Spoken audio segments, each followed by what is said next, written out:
live on the webcast. Morning everybody, welcome to the Corporate Governance and Audit Committee. We're back in the Council Chamber now for the first time, so hopefully that means we get a good recording for people to watch online, which was the request, so that's good. So membership of the committee, we have had apologies from Councillor Naheed Mirza and Councillor McCarthy. Councillor Sokol, do you want to introduce yourself? Okay, so Councillor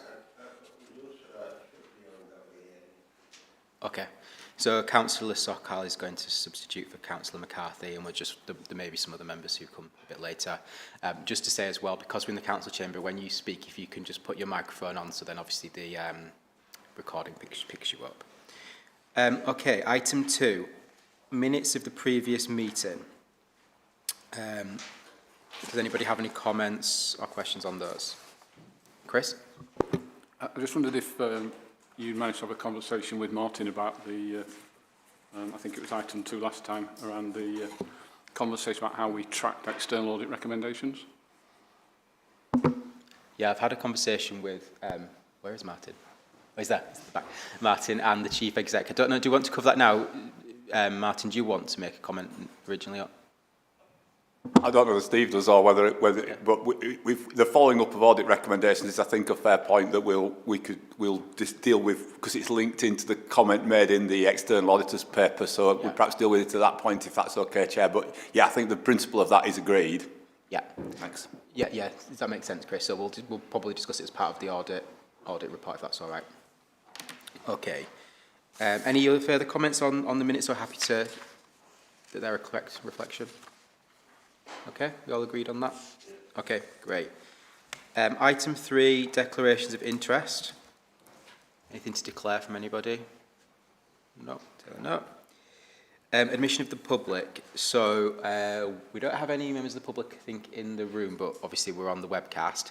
The final 2 items on the agenda both have private appendices. So what we're going to try and do is, if we cover both the public elements first, if there's comments on either of the private appendices on those papers, what we'll try to do is take them at the end so that we can close the webcast of the meeting and then discuss those in private. So we may have to go back and forth a little bit, but that's just to make it a little bit easier for the webcast and people watching online.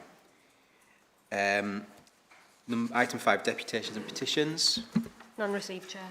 And number 6, question time. None received, Chair. Okay. So we'll move on to the first full item, item 7, Auditor's Annual Report. Over to Aaron, is it? Yeah.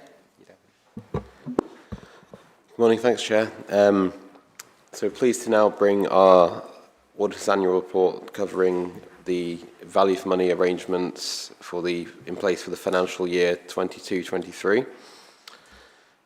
Apologise, I just noticed a big typo on the year on the front page. It says January 23, it should say January 24, that's the date of issue, and it says that at the foot as well of each page, but clearly that's now 24. That's where this is our formal issue of the report to those charged with governance, which is the Corporate Governance and Audit Committee, so after this report, we then formally conclude and certify the closure of the 2022-23 audits, and we move on to planning our 2023-24 audit, which is under the new PSAA contract.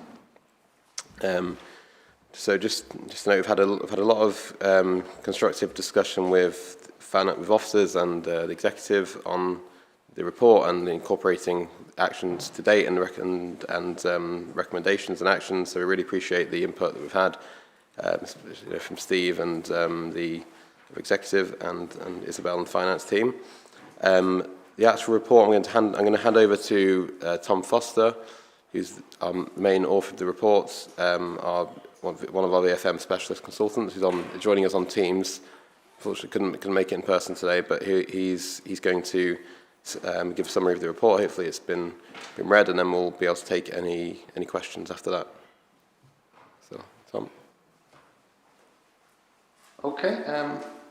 Good morning, everybody. My name's Tom Foster. I led the VFM work in 2021-22 and in this most recent 22-23 piece of work.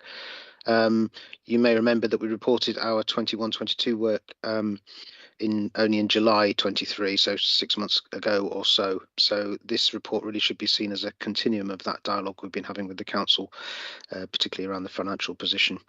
And within the boundaries that we work, we also cover up to the date of which we issue the report as well. So it is somewhat of a continuum, even though the focus of this report is 22-23.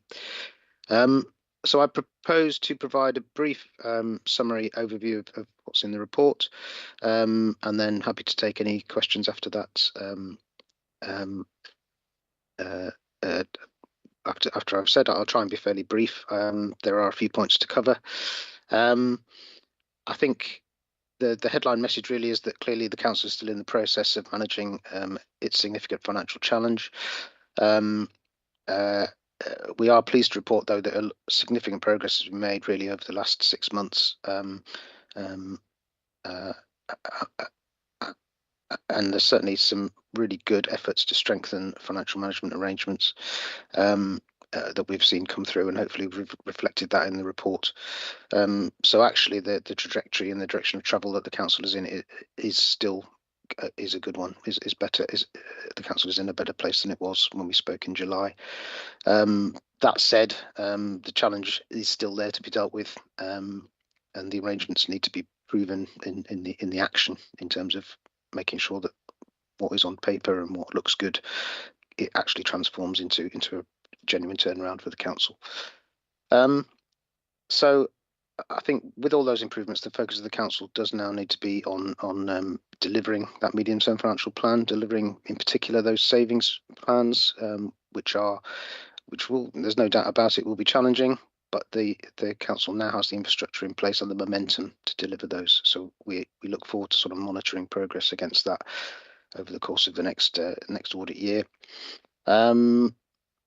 You may note that we've also raised an additional significant weakness around the dedicated schools grant deficits, particularly in regard to the high needs block part of that expenditure.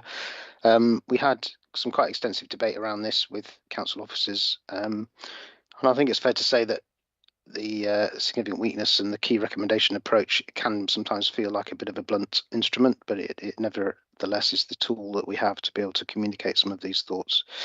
So I think it's important to state that whilst we didn't have any particular concern about the arrangements that were in place for the safety valve agreement as was, clearly the challenge, the pressures around it, the cost pressures have caused that to move off track over the course of the 22-23 audit year. And when we completed the field work, the council was still in a position where it was negotiating a revised approach with the DFE, all of which is good to hear. We understand that the relationship with DFE remains good, and that progress is being made on that front. The reason it becomes a significant weakness is in the general context of the council's overall financial challenges. So there are some quite complex accounting and funding arrangements around the schools grant, which is ring-fenced. Nevertheless, there is an underlying threat that although the current deficit is relatively small compared to that encountered by many other councils, and there is a stay of execution in terms of how it can be accounted for the next 2 years. So usually a deficit of this nature would be netted off against the council's general fund. There is an exception though in place at the moment, an exemption which exists until March 26, I believe, which means that at the moment it's not impacting on the council's overall financial position, but nevertheless 2026 sounds a long way away perhaps, but will come along very quickly, particularly if the issue is not dealt with and the pressures and the deficit continues to grow. So we are keen to raise it here as a significant weakness, and a key recommendation that is very basically just to keep progressing the discussion as you're doing with the DFE, and to resolve the issue, to come up with a new plan to resolve the deficit. And then hopefully we'll be in a good position to report that the progress has been made, and when we come around to look at this again next time. So the the main significant weakness that we raised in 21-22 obviously continues with only 6 months passing. The actual outcome hasn't shifted particularly, although the arrangements have improved. And then we've got this additional weakness that it's just a means for us to draw attention to the council to that particular issue that is part of that bigger picture about financial resilience. Otherwise, within financial sustainability, lots of good work that we report within the main body of our reports. We've made a couple of three additional recommendations to sort of help enhance the processes that are in place. The first one was around the savings challenge process, and I know that this was evolving as we were speaking to the council officers in the sort of autumn and winter of last year. But the reason we raise it is because we've seen this in a number of councils in this kind of position, that there is a big difference between having a list of savings that look very good on paper, but it's very, very important that the council's challenge process is sufficiently robust and at times brave enough to be able to make sure that each one of those savings schemes is deliverable, that it will deliver the value that's claimed for it, that it will be able to deliver on the timetable, and that it isn't relying on sort of other things to happen before it can be delivered that may cause delay. Those are the sorts of things that an effective challenge process should bring out to the fore. And sometimes it may be hard. It may mean that some savings can't survive and an alternative needs to be found. So yeah, we've just put an improvement recommendation in there just to ask the council to think about how it can make sure that process is really tight, acknowledging that at the time we did the work, it was still evolving to some extent. The other recommendations were around savings program tracking. And again, same picture. This was an evolving set of arrangements that were coming into play when we were doing the work. Clarity about where the savings development process is absolutely important, and although that is being reported in the council, we felt that there might be an opportunity to look at how that might be able to be improved. Use of RAG ratings is very common, for example, at many of the clients that we have, just to make it very clear which savings are on track for development and which are not. And then there was a third element to our recommendations around the transformation programme. We just noted a bit of a gap had started to grow between the original transformation programme that's been in place for several years and the need to deliver savings and this extensive change that will entail. We just feel that a bit of work needs to be done perhaps to bring the transformation programme and the savings programme a bit more closely aligned. So in terms of the financial picture, I think I've summed it up, on the right track. An improved position from where we were, but still all of that challenge does need to be dealt with in reality. So we will continue to monitor. So moving through the other themes of the report, the governance theme and the economy, efficiency and effectiveness themes. On governance, I think we just concluded that the council has got appropriate arrangements. The new chief officers that have come into place since we last reported seem to have embedded well. The culture of the organisation is good. We spoke to some members about their engagement with the savings process and found that to be actually quite good and quite promising, which is exactly what we'd hoped to see. We made a couple of recommendations. In regard to this committee, we suggested that in line with best practice, it's worth considering whether an independent member could add some value, who would perhaps bring in some of these specialist skills to enable you to interrogate accounts, for example, on a more sort of in-depth basis. And then in regard to the second recommendation, I think which has already been alluded to, in regard to making sure that both internal and external audit recommendations are effectively tracked and that the responsible managers are held to account for delivering those. We noticed a little bit of slippage and a little bit of slowness to adopt recommendations that I think is important, particularly in the situation the council is in, where you're getting perhaps bombarded with recommendations and needs to change. It just increases the need to have a really good grip, and this committee is the lever by which those things will be made sure to be done. And then moving on to the final theme, which is economy, efficiency, effectiveness. And again, we were satisfied with the arrangements in place. I think we've made one recommendation in regards to how the council perhaps could look at ways of making better use of data, particularly around things like benchmarking, to support its decision making. There are numerous opportunities to sort of incorporate that into things like the financial planning and the transformation programme.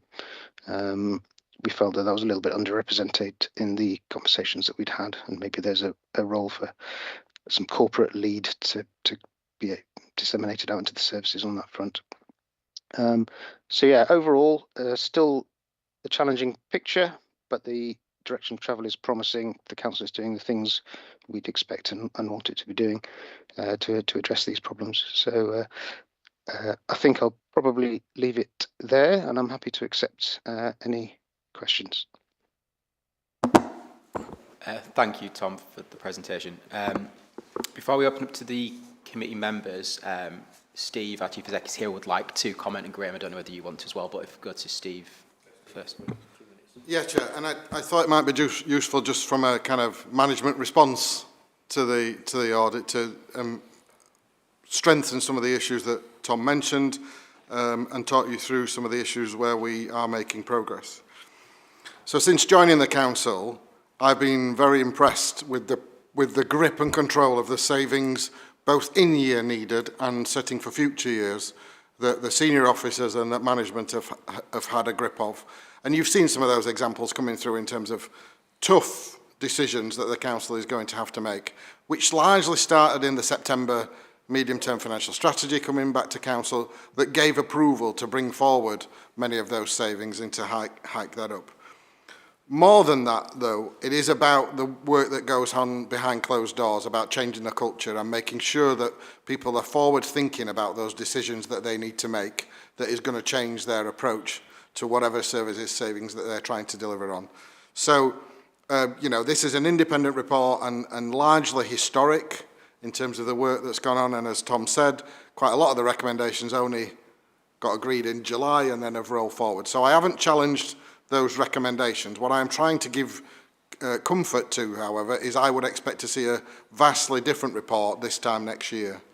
I would expect to see, you know, and obviously this is the normal time of report that a value for money report would come, do the accounts slightly in the previous year, and then you get to the value for money report in the early part of the following year.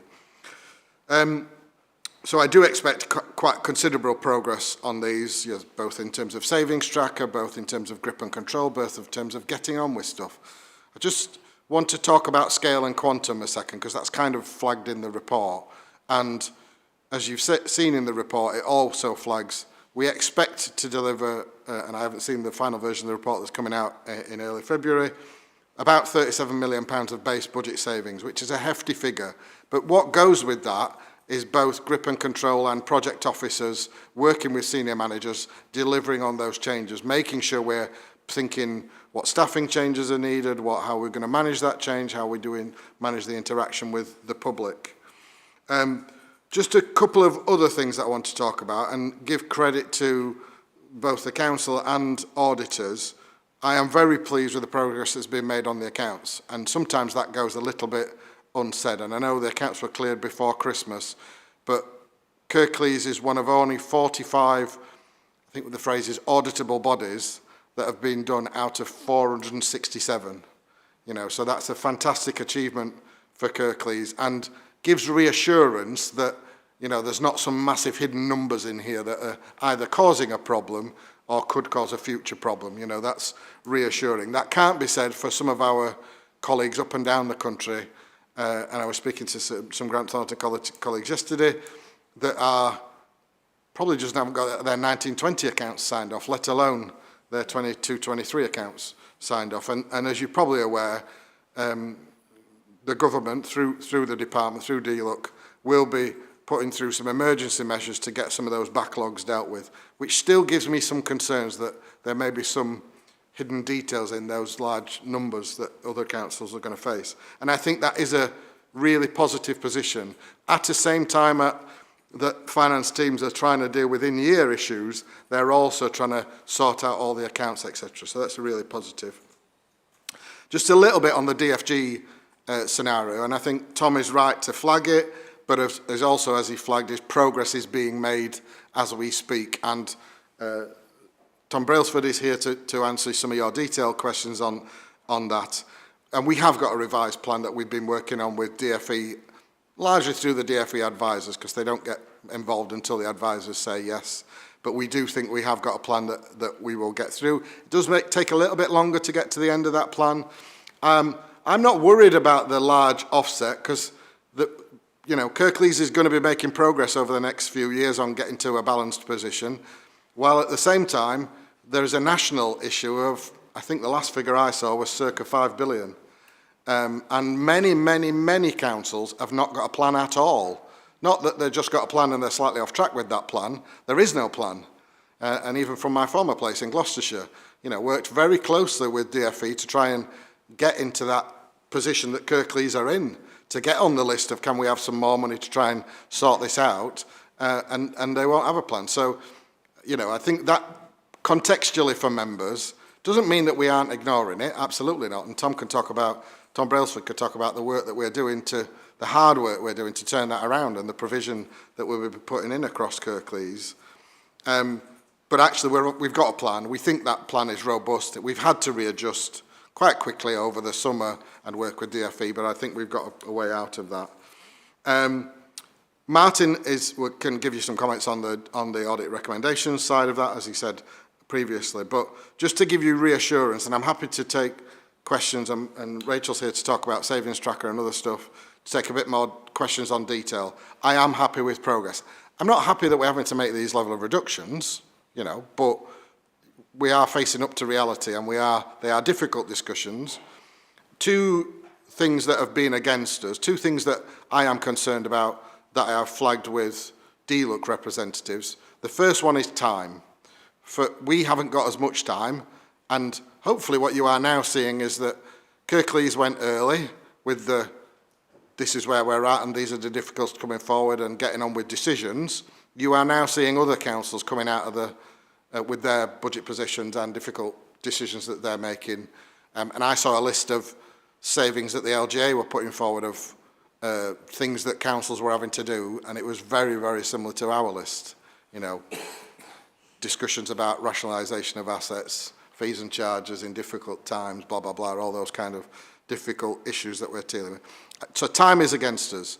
I do have a worry, and I do think when we get to the budget discussion in council or wherever, we need to make sure we think about this. We have to make sure we think about legacy.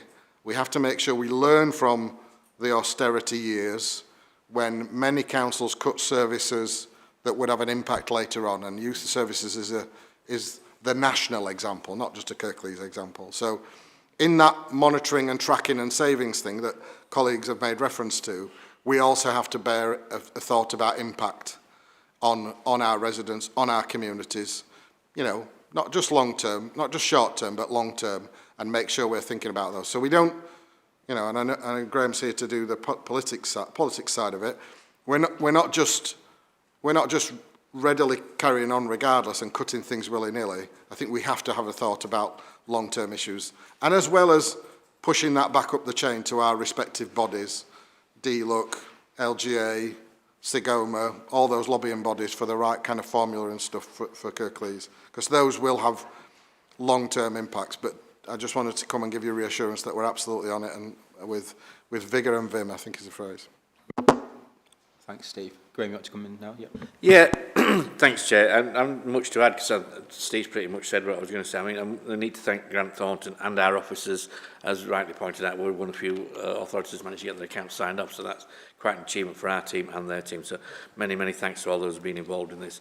And as Steve touched on, one of our biggest challenges is the DSG, but we do have a plan, which is not the case for many authorities. And as Steve, in the context of a 5 billion national shortfall, as the auditor has rightly said then, ours is a relatively small amount, so it's not manageable. So our plan that Tom may well enlarge on if somebody wants to ask him, should deal with that over the medium to long term. So as I said, we have a plan to deal with that.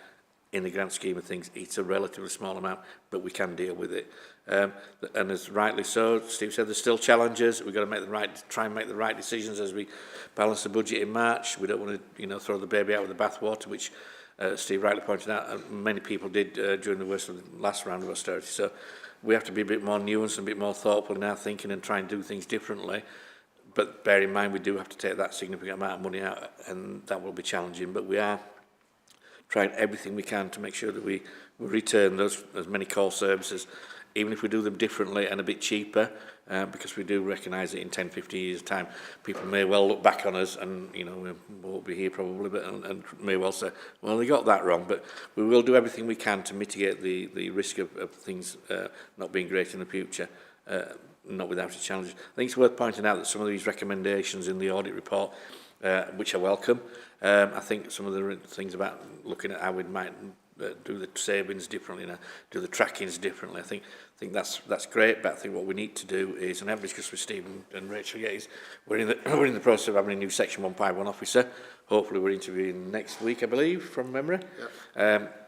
So hopefully we can appoint, if we can appoint a Section 151 officer, of course they will read this and they will have their own views on how they may want to track what we're doing, how they present that. So I think it's only fair to let them have the bit of a free rein, if you like, as a new person in post, to take these on board and see what their thoughts, how they may present those going forward in the future. But on the whole, I welcome this report. It's a relatively clean bill of health in very, very difficult times. Thank you. Martin, did you want to say anything on the audits before I bring one in? I don't think specifically, Chair. I think the principle of the idea of making sure we monitor recommendations from all parties is, including external auditor ones, is completely accepted, and it's just how I've got some ideas about how we can do this, which I'll discuss with Chief Exec and senior colleagues. Yep. In other places, and this can work quite well for management as well as for the audit committee. Of course, if recommendations, and largely internal audit recommendations, but if recommendations go on too long and are not adhered to, I quite like bringing some of those people in front of audit committee to give them a bit of a reminder of why they should be doing stuff. That's worked really well in other places. You know, clearly I wouldn't want to see that, because clearly I'd like people to do what they say they're going to do when they say they're going to do it. But you know, that can help in that process. It can help you guys to get a bit better insight to some parts.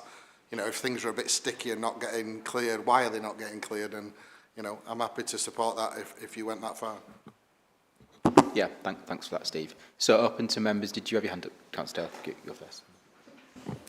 Firstly, just thanks to Grant Thornton for the work that they've done and bring forward this report. Also thanks to Graham and Steve for their comments and observations as well. Just on the final point that you just made, Steve, about internal audit stickiness, we have once or twice done that in the past, and I think it is a valuable tool if done infrequently. If you do it too frequently, it kind of loses its power, really, doesn't it? So just on that, I think you're right that we need to look forward. We've got the beginnings of a new team in place, and as you mentioned, we'll hopefully recruit somebody next week into the Section 151 position. I think as a sort of member of sort of not part of the administration, I think it's more difficult and challenging for us because we don't have the information.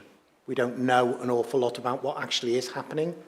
We have to take what we're told as being sort of chapter and verse. So it's very, very difficult to get a view, or as a member of this committee, to have a feeling for how robust those plans are, how well they're going to land, because we don't really see any information. So there's no information shared with this committee. And when we did have a budget group set up, again, still the amount of information that was shared was very, very limited. I understand why you wouldn't want to do it in the public domain, particularly when we're talking about savings, which will have an impact perhaps on colleagues whose jobs may be at risk. So you certainly can't be just having debates about that in public. But I think there is something about helping this committee better understand how well we are in terms of getting us back onto a firmer footing. I'm not sure how we do that. It would have to be done in private, definitely. But I think there's something about, if you want some level of confidence from this committee, there's got to be a level of trust and a level of sharing with us, which at the moment we don't really have. We just have to take everything verbatim from what we're told, which means we're not really able to question or check. So that's their observations. I may come back in later, but that's my initial observation. Oh, sorry, the one I wrote down, which I was really pleased to hear you use the word, Steve, because I've talked about it a lot in the past, and that's the culture. I still don't think we have the culture right. I still don't think across the entire council, in terms of our staff, they all necessarily grasp how serious the issue is. And therefore you still are seeing examples of spending that you would go and question whether that's needed and whether that actually would make any difference. We know that there are going to be changes brought forward that are going to be necessary but detrimental to delivering the best services for our residents. But there are things that are happening that, if they didn't happen, probably would make little difference to our residents. So I still think there's a fair amount of work to be done on that culture, embedding that and getting it down to every single member of staff, that they understand the role that they can play in avoiding unnecessary expenditure, because I don't think that's happening. And I keep sharing examples with poor Rachel. So if I get any, I share them with Rachel as examples. Don't do it publicly. But, you know, there's still a lot of work to do on that piece about, does everybody understand how serious things are and the role that they as an individual can play in helping get us through this and helping us be able to give the better services to our residents, because that's really what we're all about. Yeah. Do you want to come in now? Go on then. I mean, if I take your first comment first, John, I think I've worked with audit committees and scrutiny committees for a long time, and it is challenging, I think, because in a way, you know, think about the definition of what audit committee are trying to do. You're trying to review the system of control for financial governance. But scrutiny committee are trying to look at how does the executive run financial governance, and are they doing the right things, and are they making the right changes? And then how can you do your role without knowing the detail of some of the stuff that is actually the job of scrutiny?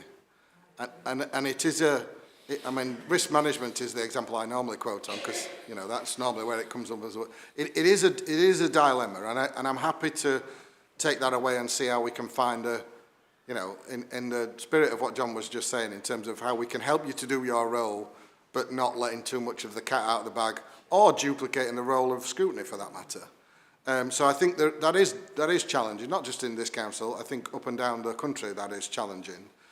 I was hoping to be able to set up the cross-party budget working group, and I haven't given up on that for next year.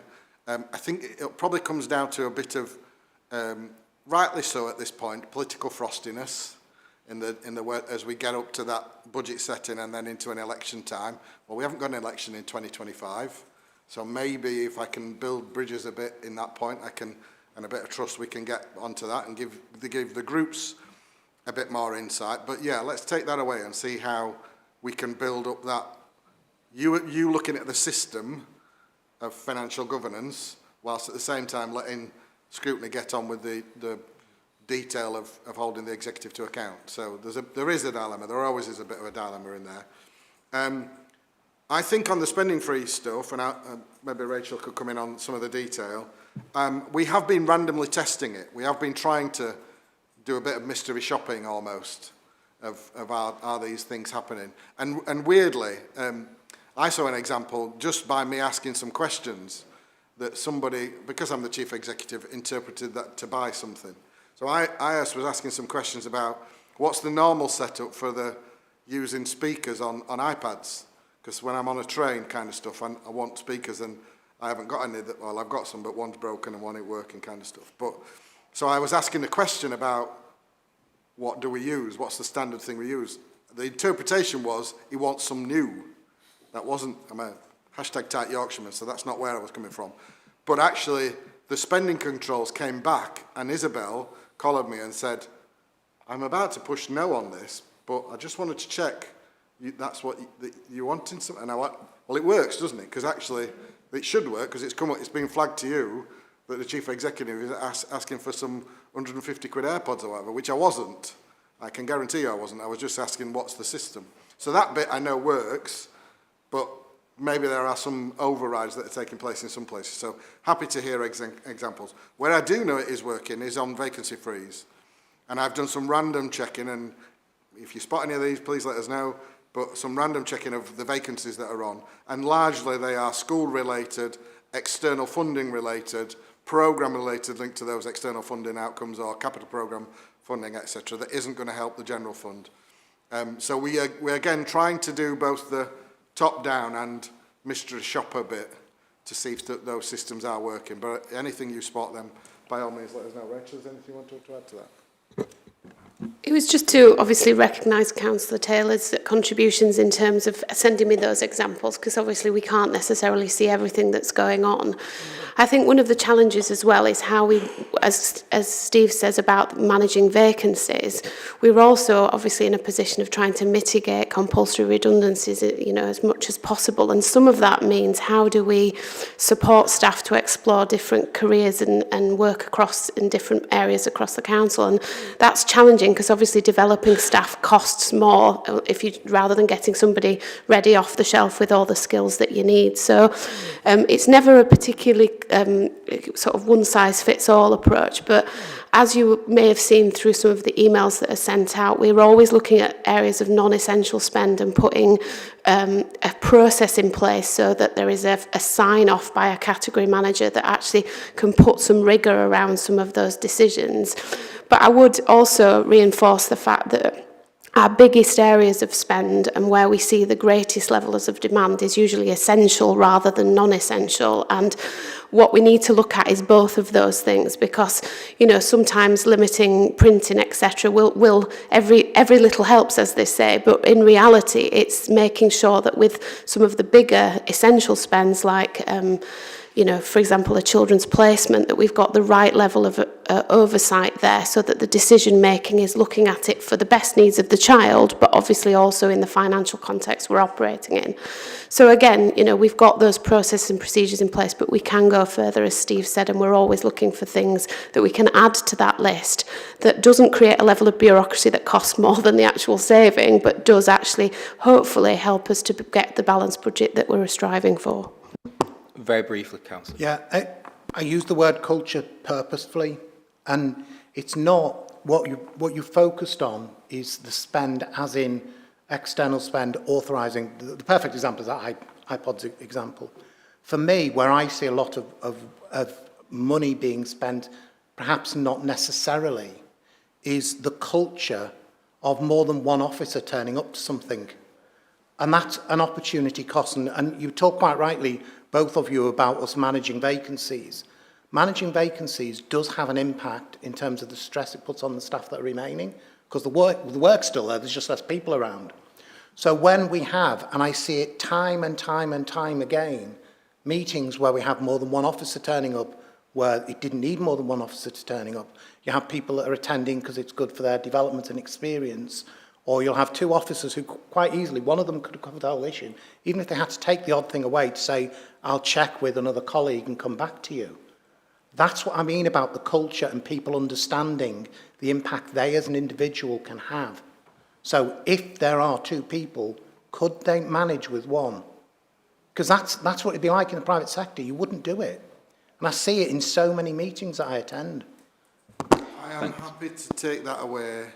I think we will see changes as we deliver £37 million worth of reduction and reduce posts or don't fill posts, which is where we're trying to get to, and and use the vacancies that we've got rather than having to let staff go, as Rachel said. I think we will inevitably see that discussion, and we have started a discussion with teams and managers about priorities. And actually, the challenge I think we're going to have in similar to the discussion that you're outlining is actually saying that isn't a priority. So in many respects, you might not get anybody coming to that meeting because we'll be stopping that activity and we won't be listing that as a priority. So I think some of that does need to kick in. I think there is going to be, we've started the discussions about all the proposals and where they're going to happen and how they're going to be released. I would challenge back politely on a little bit of development stuff. I think one of the lessons that I learned in, or whatever you want to call it, the austerity era, that sometimes we cut off our nose to spite our face in terms of development and training budgets and stopped all that.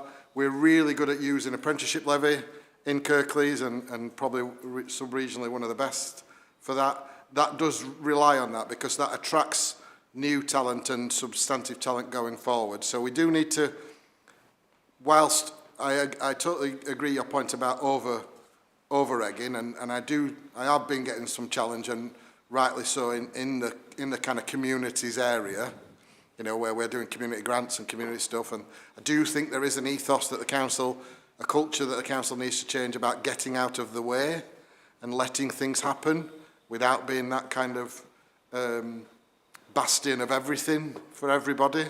So I think there is a bit of that, safely, politely, you know, manage it, all those challenges. So I do think some of that will start to kick in. Maybe it hasn't quite yet because not all the big 37 million is starting to kick in, but maybe that's something we could come back and revisit in the future. Great, thank you for this. I'll bring the members in just to add on your original comments, Councillor Taylor, about how we're doing the, you know, how we can be assured of what savings are going on. I mean, to me, that kind of links in with the first few recommendations on the audit on the report, and I guess it's how we deliver those recommendations. So I guess that's the key bit for us, understanding, okay, we've got these recommendations, how we operationalise them with the additions that you sort of suggested, Steve, where actually we've got a really good system that shows us of the RAG statuses of different deliveries, then we can say, well, what's going on in this area? And I think that's just how we develop those recommendations. Councillor Sock, I'll bring you in next. Thank you, Chair. Chair, only a few months ago, we were reading big headline in the local press. Kirklees Council is facing financial difficulty. And today, just after a few months, in a short time, since our new chief executive and his team taken over, I'm pleased to say we have our officer and our labor administration have made a big improvement, and we have a plan, and I hope the plan will work very well in the future, and the Kirklees Council start to getting a good big headline how the Kirklees Council has come out from the very difficult time. So I will say I will give all the credit to our new chief executive and his team and the labor administration. I hope we will do very well in next few months. Thank you. Okay, thank you. Councillor Pinnock and then Chris, you after that. Thanks, Chair. Got quite a few things to say, if that's okay. First of all, just to endorse the fact that it is very positive that this council has always had fully audited accounts, more or less on time. And that's a huge credit to the audit teams. And, you know, when I'm down in that other place and I'm able to say that with confidence that this council can do it, so why can't the other 300 or whatever it is, 400 even, I think helps our case. So that is really positive. And, you know, I have said it before, but well done to the audit team for getting that hard work done. The second thing to say, the auditor has said, I think, that it is promising the progress that the council is making. I think we ought to, that's in terms of balancing the books, that is, I'm sure, correct.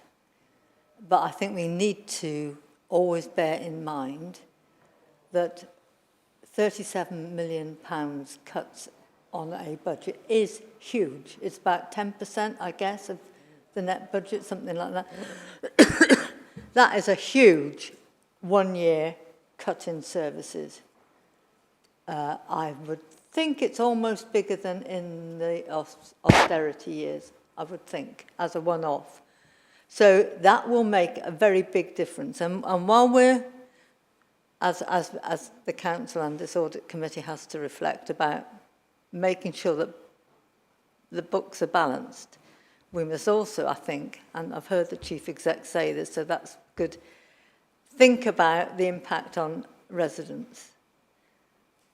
Because there does come a time, and I'm picking a bit of it up now, where people are saying, well, what are we getting for the, I don't know, 1,800 quid a year council tax? So when I say to them, well, actually, 2/3 of that is spent on vulnerable children and adults. And there's only 1/3 left, and guess what? That's where the cuts are going to be. And that's what the services that the vast majority of our residents receive isn't spending is in that third, where I guess, I don't know, I guess most of the cuts are going to be made. So I think that is, not for this audit committee, but politically for all councillors, very difficult. And what I hope, I'm saying this, not because I don't think people have thought about it, but to underline how important that is, because there will come a time when folk will go, hey, hang on, what's going on here? So that's the first one. So, then to go on to one or two points that the auditor has made about, I think the chief exec has also references about early intervention being a better way of making long-term progress. And that's absolutely right, but early intervention costs money, more money up front. So while you're cutting there, you can't do early intervention here. And that is a terrible dilemma, especially when it's combined with one-year funding packages that we get from government. You know, nobody can plan for the future when that is the system. And so maybe the auditors can put in their reports about, and there is something in here, about the importance of more than 1 year funding packages from the government, because otherwise you can't do any of this early intervention and prevention stuff. Excuse me. And I hope the auditor's report talks about in the introductions about Kirklees having the lowest funding, or near the lowest, of Met councils, and that's, you know, sadly always been the case. But I do think we need to keep shouting about that for the reasons I've said. And ever since I've been involved in budget, which is a fair old time, and I don't think this figure has changed, residents in Kirklees get £60 a head less spent on them than those in Bradford. Now, you know, we're not equivalent. Bradford is a more deprived authority, deserves more and needs more money. £60 a head? You know, and it's that, really, that I think we ought to be, I hope, emphasising that's in this report here that we have. And then coming on to some of the other elements in the auditor's report. A warning that is made by the auditor in his report about the use of reserves, for the obvious reasons that reserves are one-off, and if you use it to balance your budget, you know, they run out of reserves, which is where we are. And actually, one of the critical things in here, I think, is that the level of reserves in this council is now well below where it should be, well below where it should be. And so the decisions that have been made in the past, and I'm not putting blame on anybody, I'm just saying, decisions that have been made in the past about balancing the budget by nicking reserves does not work unless you then do a lot of cutting in the following year. So that we've got not only got to make these 10% of budget cuts, but also got to try and bolster the reserves, essential reserves. So that's a huge, huge challenge, I think. And the same applies actually to one-offs, the income from sales of assets. That's the equivalent, really, of using reserves. You can only use it once, and you've still got those cuts to make the next year. So, I mean, I just think you have to think very carefully about what you save by the sale of an asset. You know, what's the running costs of it, I guess, against the benefit to the community. Anyway, so that's the next point I've made. I did read, there was something in, I think on page 17 about non-statutory services, cuts to non-statutory services. I'm not sure how much of our budget is now spent on non-statutory services, so that would be interesting to know. And I did read in, I don't know where I read it, some of the local government press, I think, Hampshire County Council, who are in a worse position than this council, are looking at reinterpreting statutory requirements, statutory service requirements. And I just wondered whether this council has thought about whether that is a valid approach. Yeah, so because I thought that was, well, it could be a disaster, but it could be quite interesting. Then just a couple of points about the importance of data tracking, which has been raised. So I won't go into that because I agree with it. But also of benchmarking. You know, how far do we the council always used to, I guess it still does, benchmark the cost of its services against others. This is the problem with getting rid of the Audit Commission, actually. We could do with that coming back in some shape or form, because that enabled those comparisons to be made. Two more points, and I'm sorry I've gone on. One is about, in a sense, about governance. So, what can happen when you're faced with this huge problem is that you sit in the centre, and I'm thinking about, because I've done it, so I know what happens, and I've done it, so it's a mistake, so let's try and do it differently. You sit in the centre and go, right, what can we do? What cuts can we make?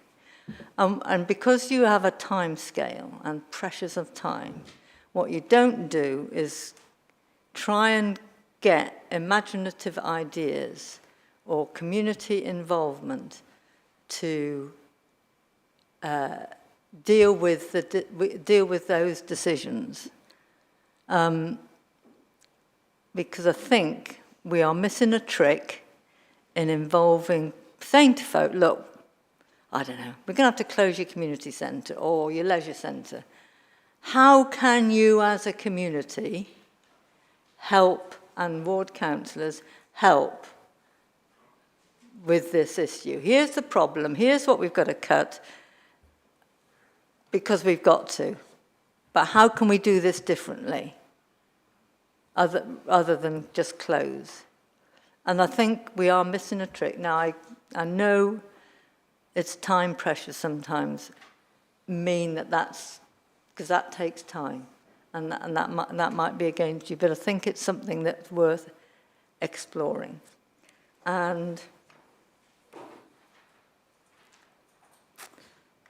I just think I'm just going to make one final point, which is what is interesting, and I'm really glad we're avoiding Section 114 for loads of reasons, but one of them is commissioners come in, and all the evidence I've seen, Birmingham is a good example, I think Northampton was, and not sure what they're doing with the, I think Thurrock is also, is what commissioners do, come in and say, well, we'll sort it for you. Yeah, they will.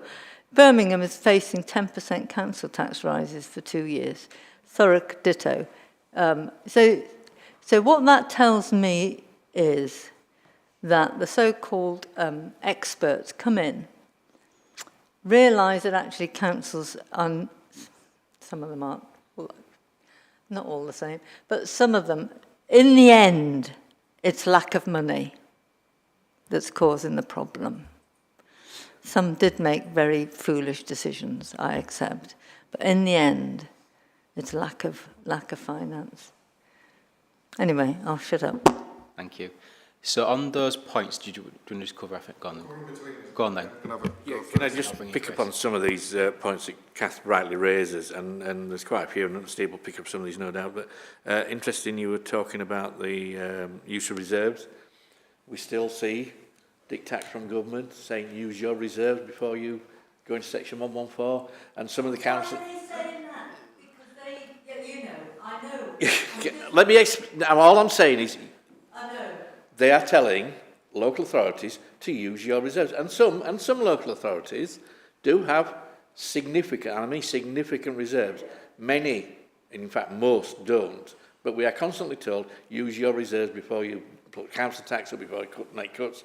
We've done that. So in effect, we've been good little girls and boys and done almost what they asked us to do, and yet we're still suffering at their hands, in effect, in my opinion.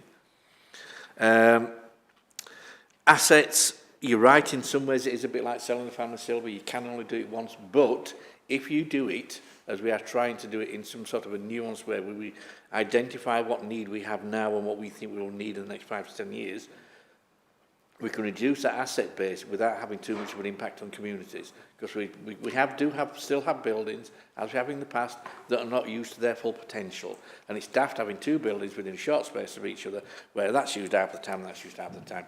With a bit of creative thought, you can bring them together so you get one building. And a building that's used much more than a bit is more vibrant, and it generates that interest. It becomes more vibrant and has a better future. So if we do it right, and he says optimistic, we're going to do it right, we will reduce that asset base, but we won't lose those facilities. We'll just hopefully move them somewhere else so that people have still got that facilities. And we'll have what we are working on is what we call the core offer. So we'll have enough buildings to meet our needs and our community's needs, but there'll be vibrant hubs, buildings that have got a real future rather than lots of pepper pot, if you like, half used here, a bit there and a bit there. So, as I say, if we get it right, which we believe we will, there's a lot of work still going on, that'll be the assets. And you're right, we can only sell them once, but and don't forget, some of these buildings are listed in the wrong place, not necessarily worth a great deal. Who wants a grade 2 listed empty office block? There's not a lot of demand, so they're not worth that much money, unfortunately, because they cost a fortune to refurb, and what do you do with them? So, you know, we get it from the public all the time. Why don't you convert it into flats? Well, it costs 10 million, and you might get 50 flats, so it's not worth it. So there is that challenge around what you do with some of these, and that's where we're working really hard to try and make sure that we identify where possible some alternative use. I get totally what you say about community being involved. The problem being is there isn't time. As you well know, and some of you probably is at it again, when we redesigned the library service, it took 2 years of public meetings. Literally took 2 years. We went back to some communities we had to go back to 3 and 4 times. It takes a long time. You have to go and explain yourself. They have to go away and think about it. You have to go and explain yourself again sometimes. You have to get them organised. They have to motivate themselves. And that's really challenging. And unfortunately, there isn't really the time to do that great piece of work that we did there. What we have done, where we've had these challenges, and then the one that's emerged recently around Cal, where we had to redesign, to help work with Cal and redesign their service and make sure that they're financially viable. Sprung up out of that is some community involvement, and it's mainly the Combe Valley at Spen, Slowett. They formed a group. They're now working with Cal and the council, looking at how they can develop that. And the idea that we have in the councils, we're going to work with them and see how that develops, and that may be something we could roll out in other areas. There's no reason why you shouldn't have a Friends of a Sports Centre or a leisure centre. We've got them friends and groups of virtually in every other thing. Why not? So we're going to work with them very closely, and hopefully that gives a benchmark how we might be able to roll that out in somewhere else. I'm not sure you're never going to get a Friends of Huddersfield Sports Centre at Spen, because they're not that sort of building, but some of the smaller ones. So we're going to use that as a model. So we are doing that in the time frame we've got, and hopefully that model we can develop up at Slowett will go forward in the future. And I think Steve can pick some of the rest up. You've heard enough from me, I suppose. Thanks.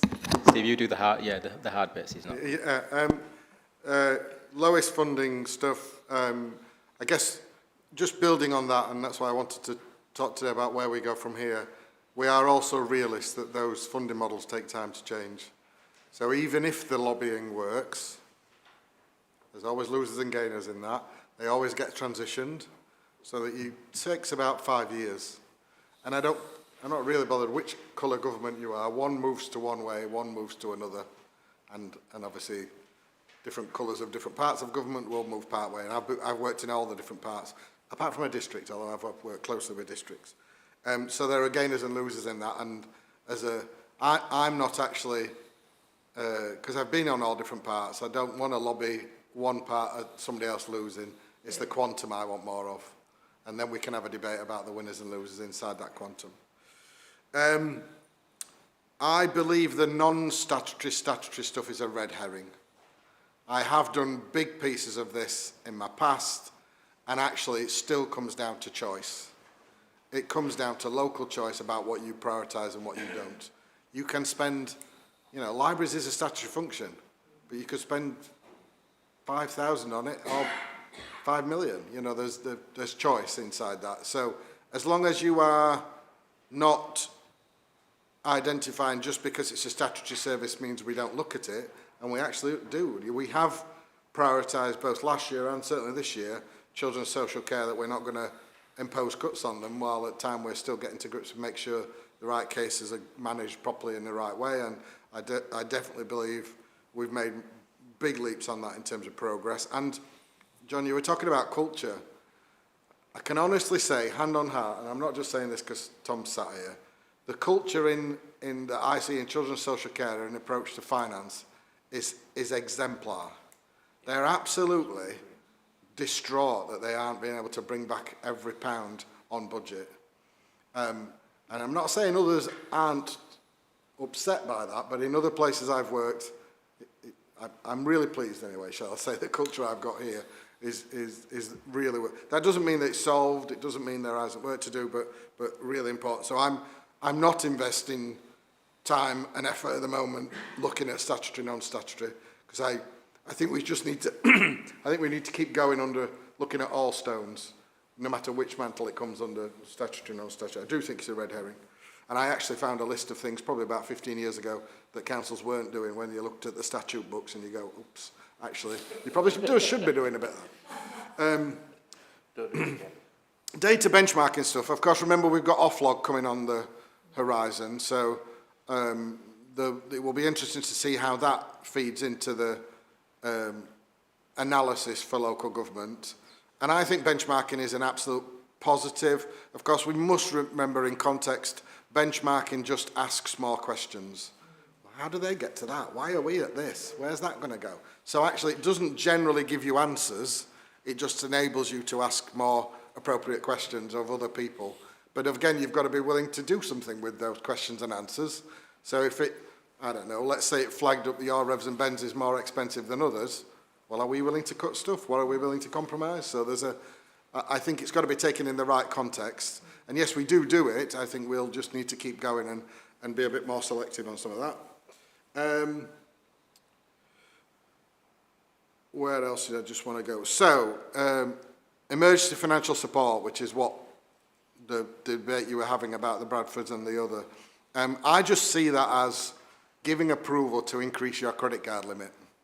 Yeah. So that's what government are doing. There's a little bit more than that with the council tax increases, but largely they are giving you the approval to use your capital receipts or borrowing in a slightly different way to pay off a short-term bill. So you're absolutely right.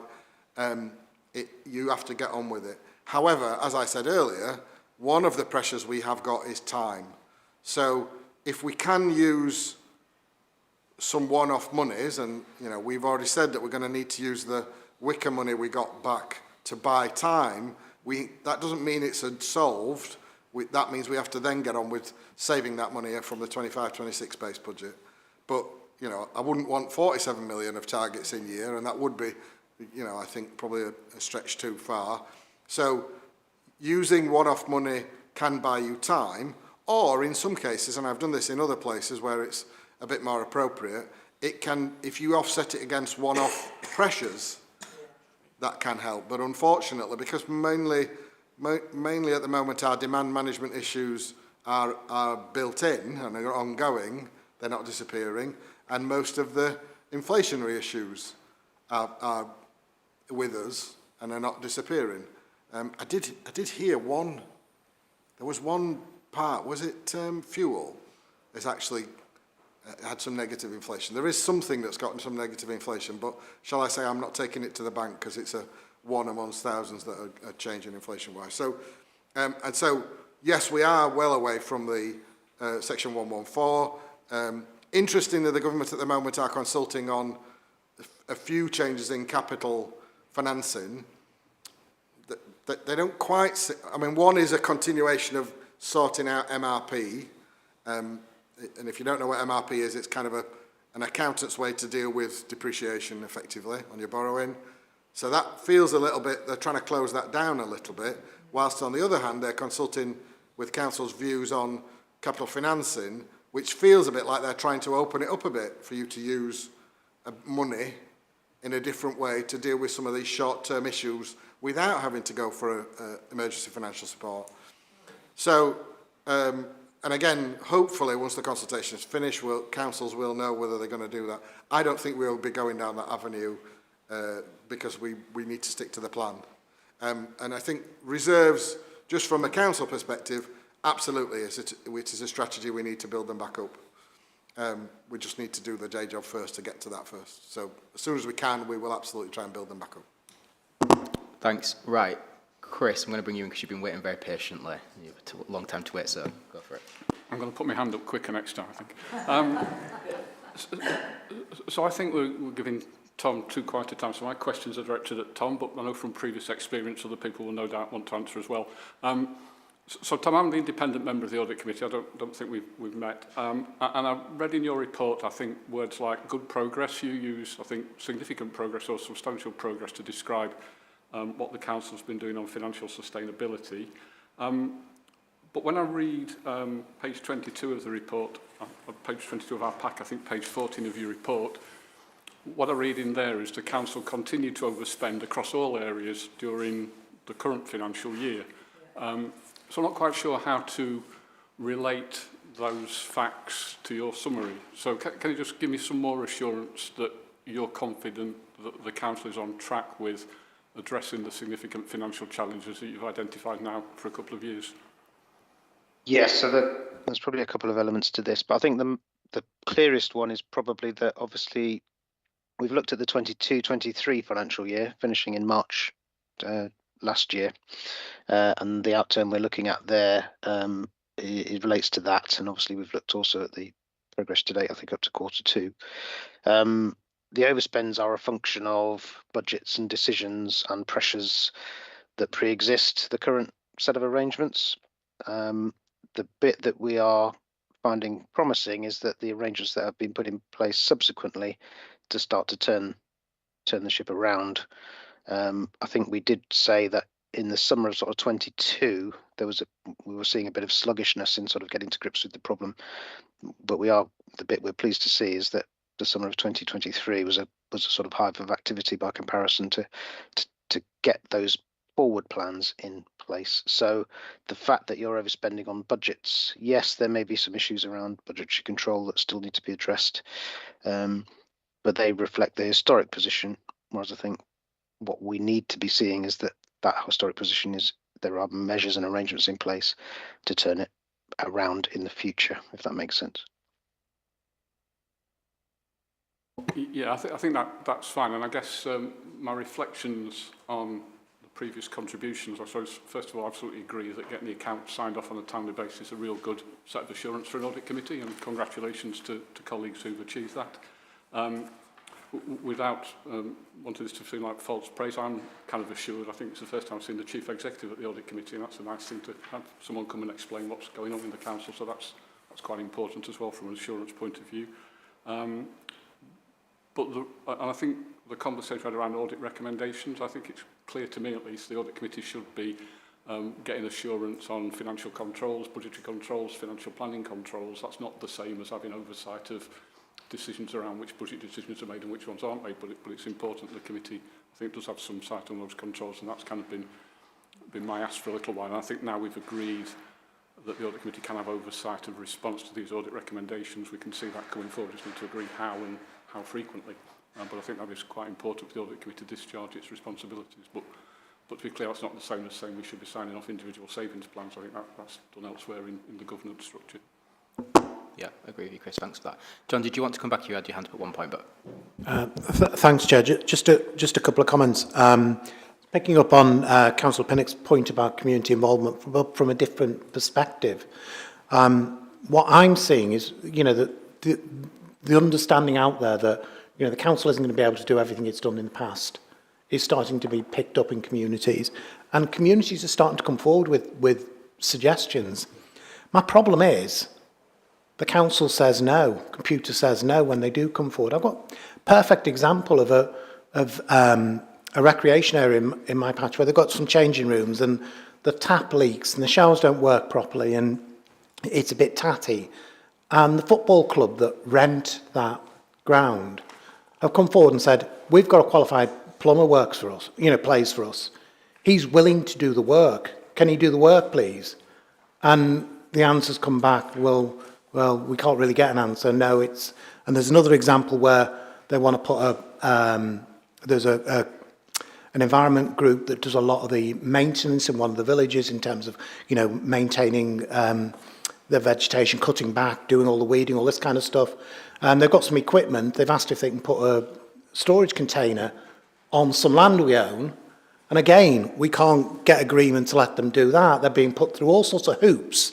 And it's been going on for 18 months. And just the cost of officers responding to stuff and then the community group getting increasingly disenchanted about whether it's worth them putting this effort in. So I think, again, it comes back to culture again. That if communities are coming forward saying they want to help, we've got to welcome them. At the moment, we're pushing them away because it's easier, because it's avoiding any possible risk that may come up. So that's another one to just take away and think about. And the other comment was on the benchmarking. We do need to be a little careful with benchmarking, because I've seen it in the private sector in my past as well, that it not only can it, as you were saying, lead to more questions and more action. Sometimes it leads to complacency, because you get that we're in the middle of the pack, so we don't need to worry about anything, where actually that might be an area where we could do better. So we do need to be really, really careful. And I know I've said this a number of times in discussions. I'd like us, if we're going to benchmark ourselves, I'd benchmark ourselves against the best, not against the rest of West Yorkshire. Because if we're doing as well, the rest of West, I can't say those words, the rest of West Yorkshire, it might be there's somewhere else that's doing far better that we could learn from. So I just worry with benchmarking, it can lead to complacency as well. Thank you, Chair. Thanks. Go on then. So I think this is out in the public domain, because I'm pretty sure Cathy referenced it in her presentation probably before Christmas. But one of the things we are concentrating on is obviously getting the council to a sustainable position in a fair and balanced way. Those are the words that are sticking in my mind. Now, we all probably interpret that statement slightly differently. My statement of that is not spreading the jam too thin that you can't see it anymore, and actually trying to help those communities that need our help, whilst possibly backing away a bit from those communities that can look after themselves. So yes, we do need to change the culture in that light. I was out at Beaumont Park, I think it was a couple of weeks ago, meeting with Natural Kirklees, and exactly those kind of things pushing back, John. So I really, absolutely. Where communities have got the resource and are able to step up and do some stuff, we need to use a bit of common sense to enable that. Yes, the example that colleagues gave to me was about they've got the money to refit the toilet gates so that they can have a separate key and that older people can open the gates without having to have, 2-ton muscles to be able to move it, kind of stuff. And, we all need to use a bit of common sense that's, as long as it's safe and we all acknowledge the responsibilities, You know, I'm not talking about 50-page contracts here. I'm talking about an agreement between bodies that we're going to work sensibly together. Then let's get on and do it. You know, the council has this, well, I call it the wedding phenomenon. You know, if you ever book a tent for a wedding, it goes up 3 times in price, doesn't it? And the council's exactly the same. So anything small in nature, when the council try and commission it or procure it, we probably, oh, somebody goes, oh, it's the council, I'll make a few quid on that, and it trebles in price. So working with our community groups is absolutely going to be fundamental to the way we go forward. That's not to say that we should just walk away from everything, and we do need a sensible discussion about how we help those communities that can't help themselves, or working with our voluntary sector and community groups for them to share experiences and all that kind of stuff. So there's there's not just one way to skin the cat, if you like, in terms of doing it, and the council being the facilitator. You know, the leader is very keen on us having a discussion about facilitation and helping, whilst not just being the direct deliverer of everything. And I'm not talking about outsourcing, I'm talking about working with groups to be able to do things in a slightly different way.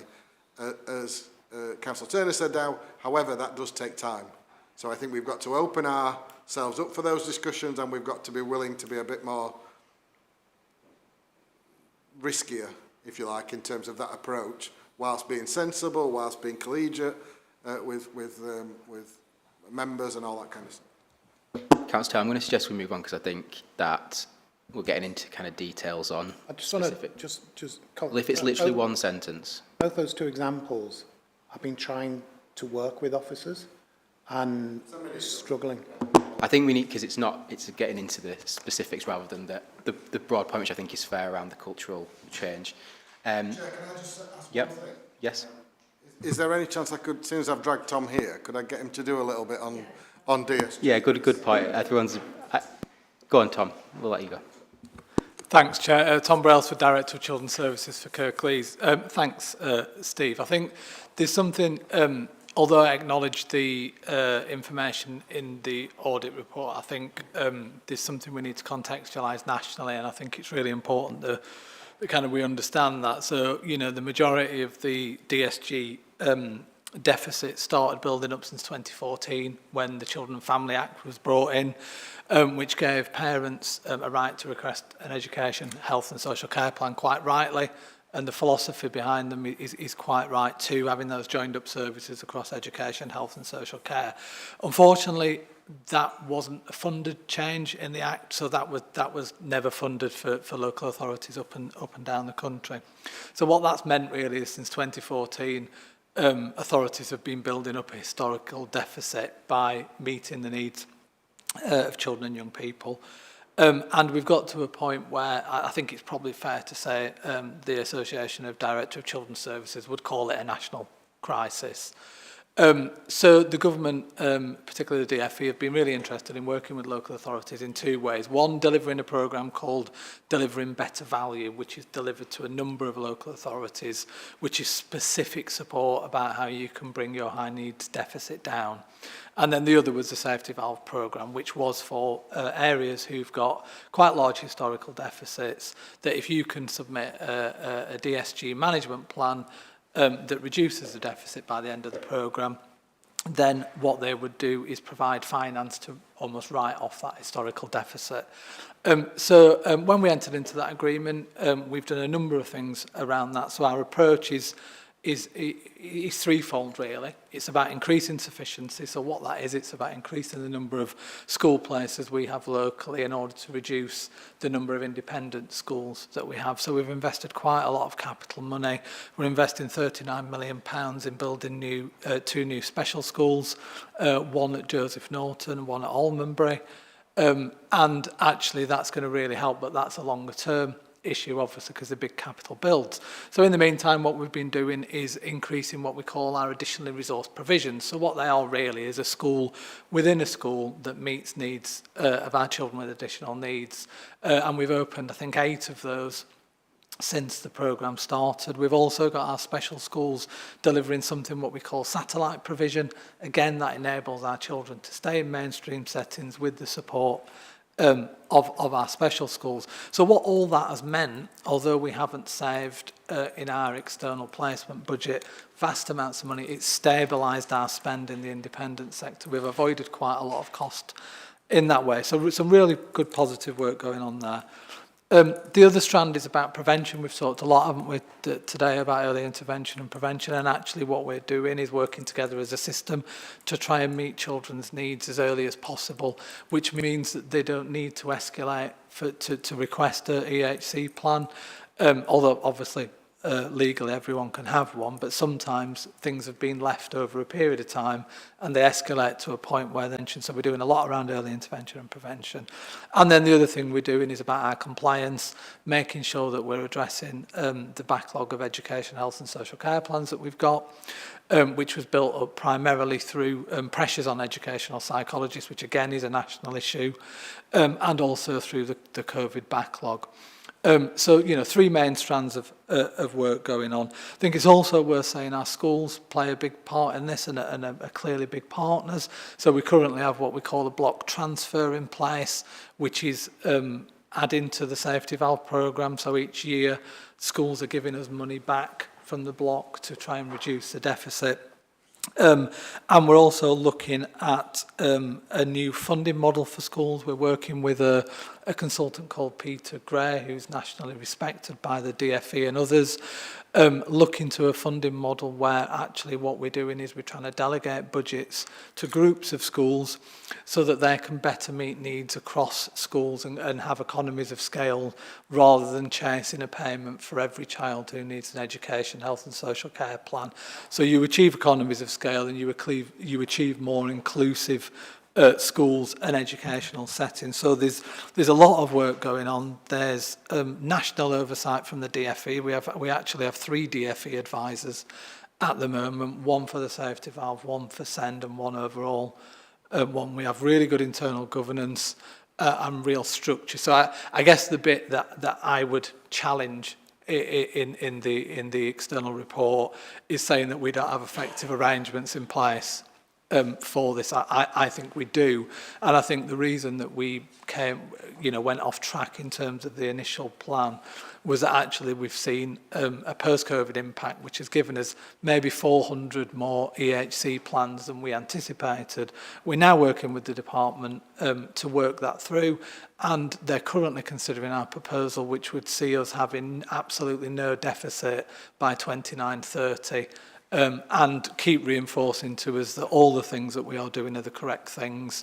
I guess the final thing I'll say, which I think, you know, in the context of the value for money report, is that Kirklees is one of the lowest funded authorities in terms of the high needs, and also we're the lowest funded authority of our DFE statistical neighbours. So, for example, if we were funded to the same level as Burnley, we'd be getting an extra £6 million a year, which would mean we wouldn't have a deficit. Thanks, Tom. Thank you for that context. So I think given the time we're on, we'll have to kind of move on from this item now, but thanks very much. The only thing, so I think we had a good discussion on that, and I think we've got a clear kind of understanding of where we're going with it. The only quick thing I just wanted to mention was there is also a recommendation in there around independent members on the Corporate Governance Audit Committee. Chris, I know you've offered already to have a discussion about your role over the last sort of 9-10 months. So I'll take you up on that and take away the action to look at that recommendation, because I guess that one's slightly with me as well in terms of what the arrangements are. So we'll do that. Chair, yep. and also just in terms of, I'm happy for us to come back possibly in 6 months to give you an update on the actions of where we're at. Yeah, definitely. And then the final thing is what to say is to obviously thank everybody for the Grant Thornton and those, and Aaron.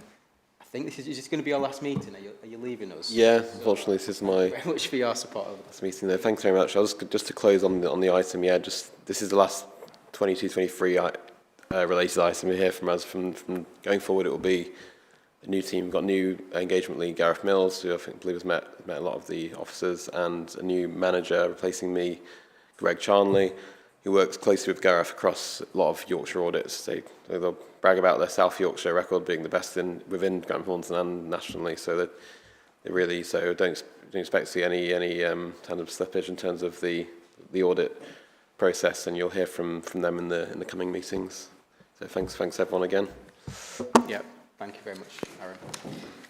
Okay, so thanks for that item. We'll move on quickly. So we'll go to the next item at 8, which is the Treasury Management Strategy, Investment Strategy. Rachel, are you doing that, or is it James? Yeah, thank you, Chair. That's me. Good morning, everyone.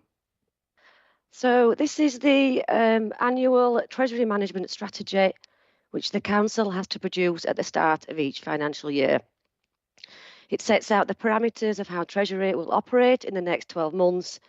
So I'm just going to start a little bit about the economic background, as this has particular relevance to the borrowing strategy. So the Bank of England raised the bank rate to 5.25% in August and maintained that level for the rest of 2023. It's the highest that rates have been for 15 years. So inflation was 3.9% in November, down from 4.6% in October, and in line with previous months was lower than expected. However, inflation data for December that came out this week saw a slight increase to 4%, and that was mainly due to food and fuel prices easing, but it was offset with strong alcohol and tobacco prices, partly due to tax changes. The MPC, which is the Monetary Policy Committee, will eventually cut rates, but will be reluctant to do so until the secondary round in lingering inflation has gone. So the Bank of England expects inflation to fall slowly, but taking until 2025 to reach the 2% target. So Arlene Close, our Treasury advisors, are forecasting that bank rate has now peaked and believe the MPC will start reducing rates in 2024 to stimulate the economy. Arlene Close sees rates cut from Q3 of this year, so far from previous lows that we have experienced. Long-term gilts are expected to remain stable, although with some short-term volatility due to economic and political uncertainty.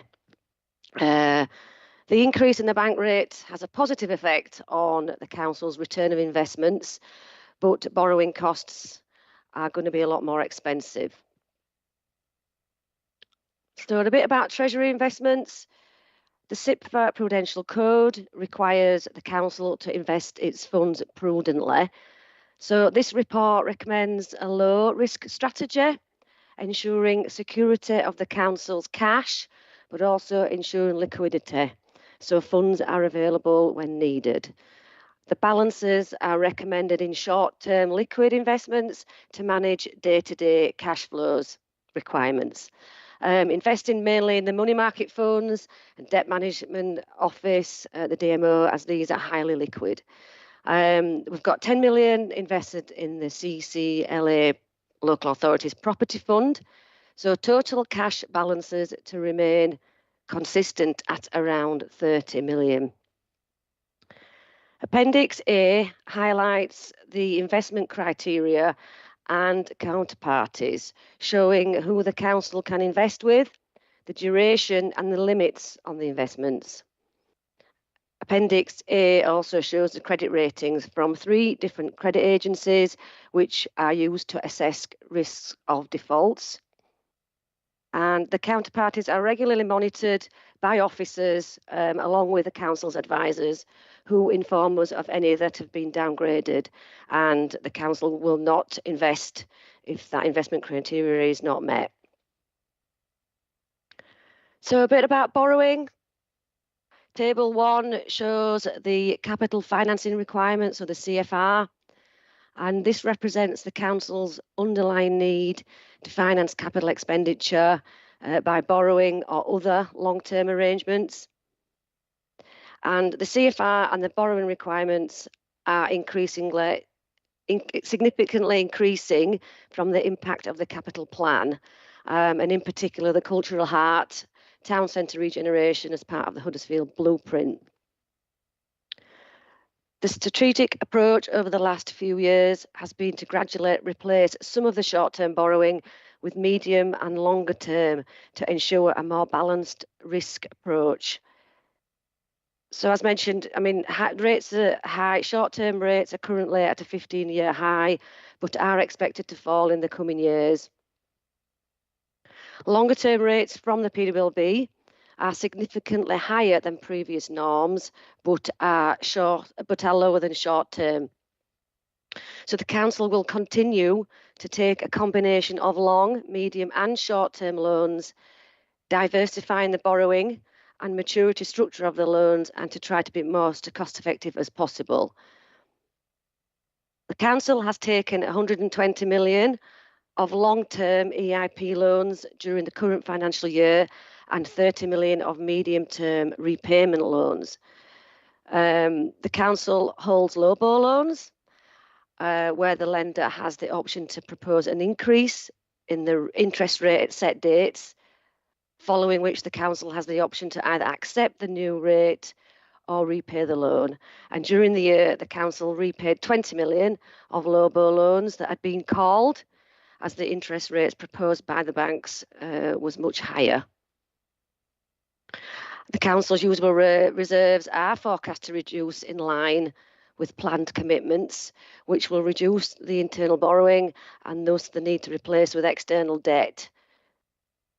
Table 1 shows the Council is estimated to borrow an extra 289 million by March 27 to fund the capital plan and replace some of the internal borrowing.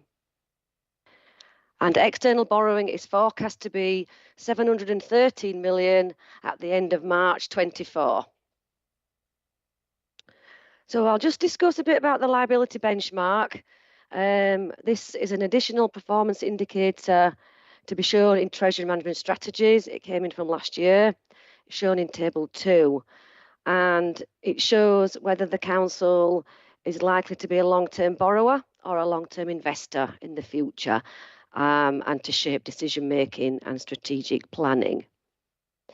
The liability benchmark represents an estimate of the cumulative amount of external borrowing the Council must hold to fund its current capital and revenue plans, whilst also keeping Treasury investments at the minimum to manage day-to-day cash flows.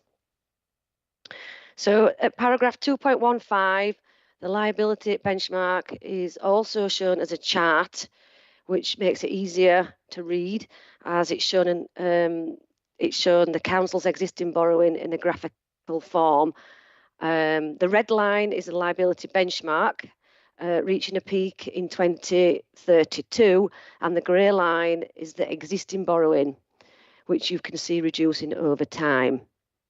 And the area between the two is the gap required to fund the capital plan. The CFR will start to reduce once MRP becomes chargeable on loans borrowed for assets that are under construction. So once they move into operational, such as the Cultural Heart. And the chart extends up to 50 years, so you can see the full effect of the capital plan and how the gap does actually reduce over time. So that was the highlight of the main points of the report that I wanted to bring. And there are appendices at the back that shows the counterparties, the MRP policy, the performance indicators and the investment strategy. So if anybody has any questions or comments on the report. Yeah, thank you, Rachel. Any comments or questions from anybody? Anything to say on it? Councillor Taylor? Just thank Rachel for the report and welcome. We're still in a good position, and we are adopting, as you said, a relatively low risk approach to investments, which I think, given the experience of some other councils recently, is definitely the right place to be. So thank you, Rachel, and the team. Thank you. Thank you. Yeah, I'd agree, Rich. Thanks. I find the report and the presentation quite easy to follow now, so I think very good. Thank you for that. Okay, so we're happy to note that paper.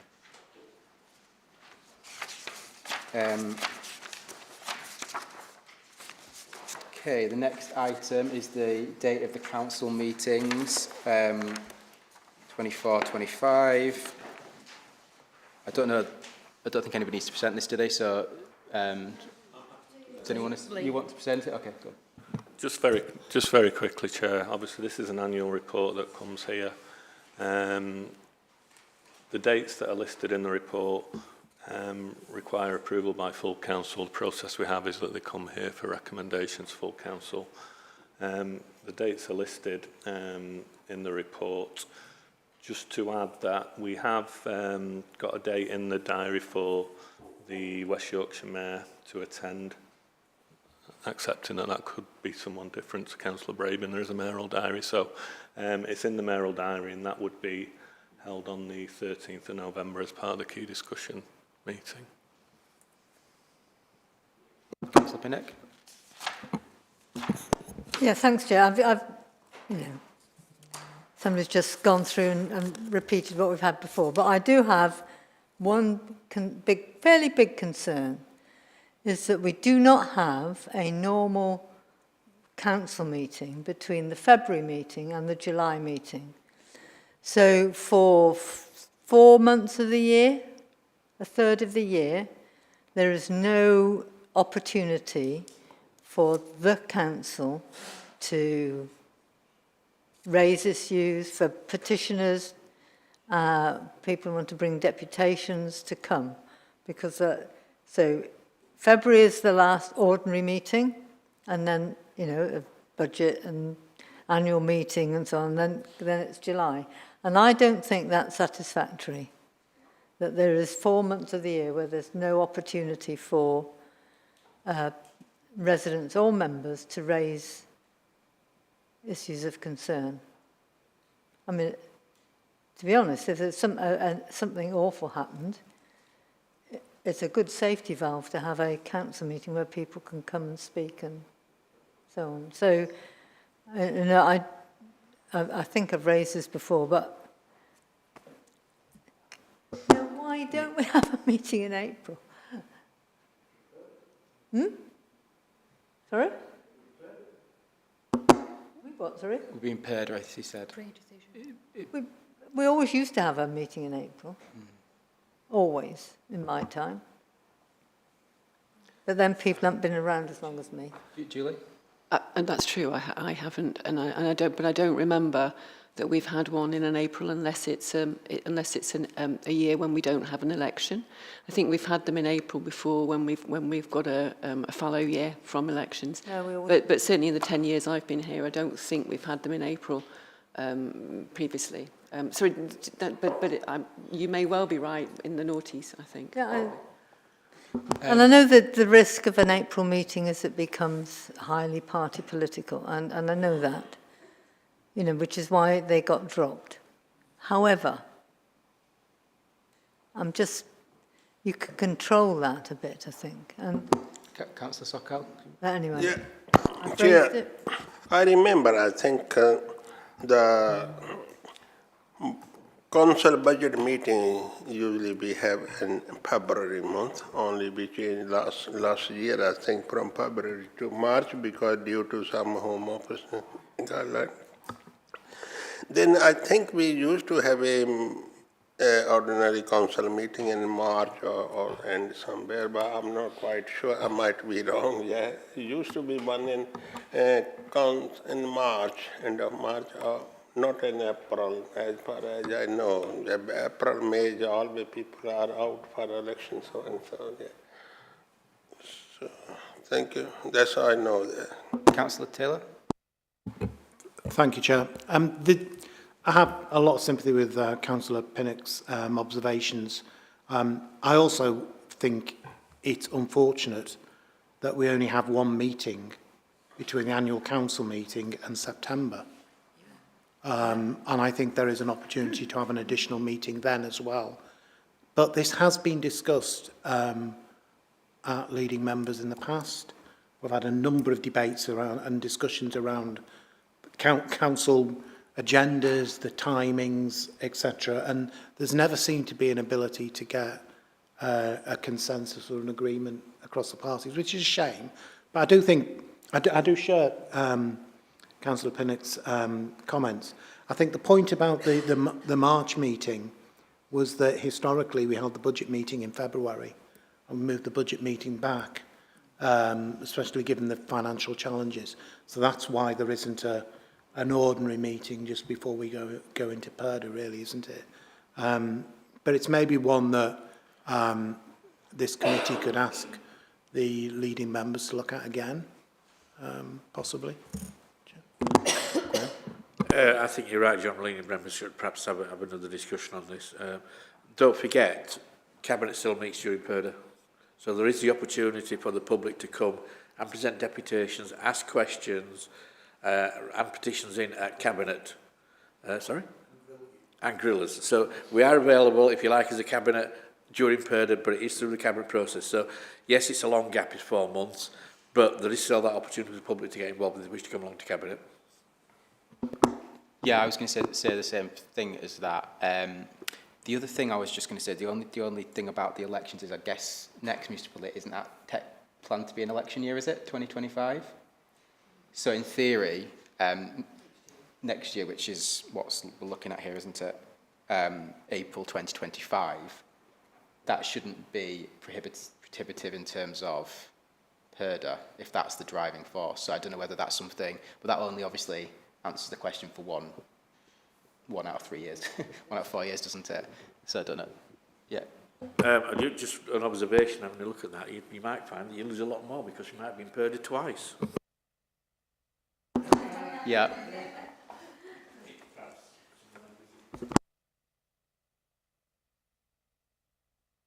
I think maybe we should recommend this, but just maybe with, as you've said on that leading member's point, just to consider that and just to consider whether there is a question around, would we want to make an amendment just in relation to the fact there isn't any PERDA period in 2025 planned? Okay, I think we can let's take that away. Well, I'll ask the Chief Executive to raise it with leading members. But yes, you're right, after next year there will be a fallow year. Okay, so we're happy to proceed on that basis then? Yeah. Okay, thank you.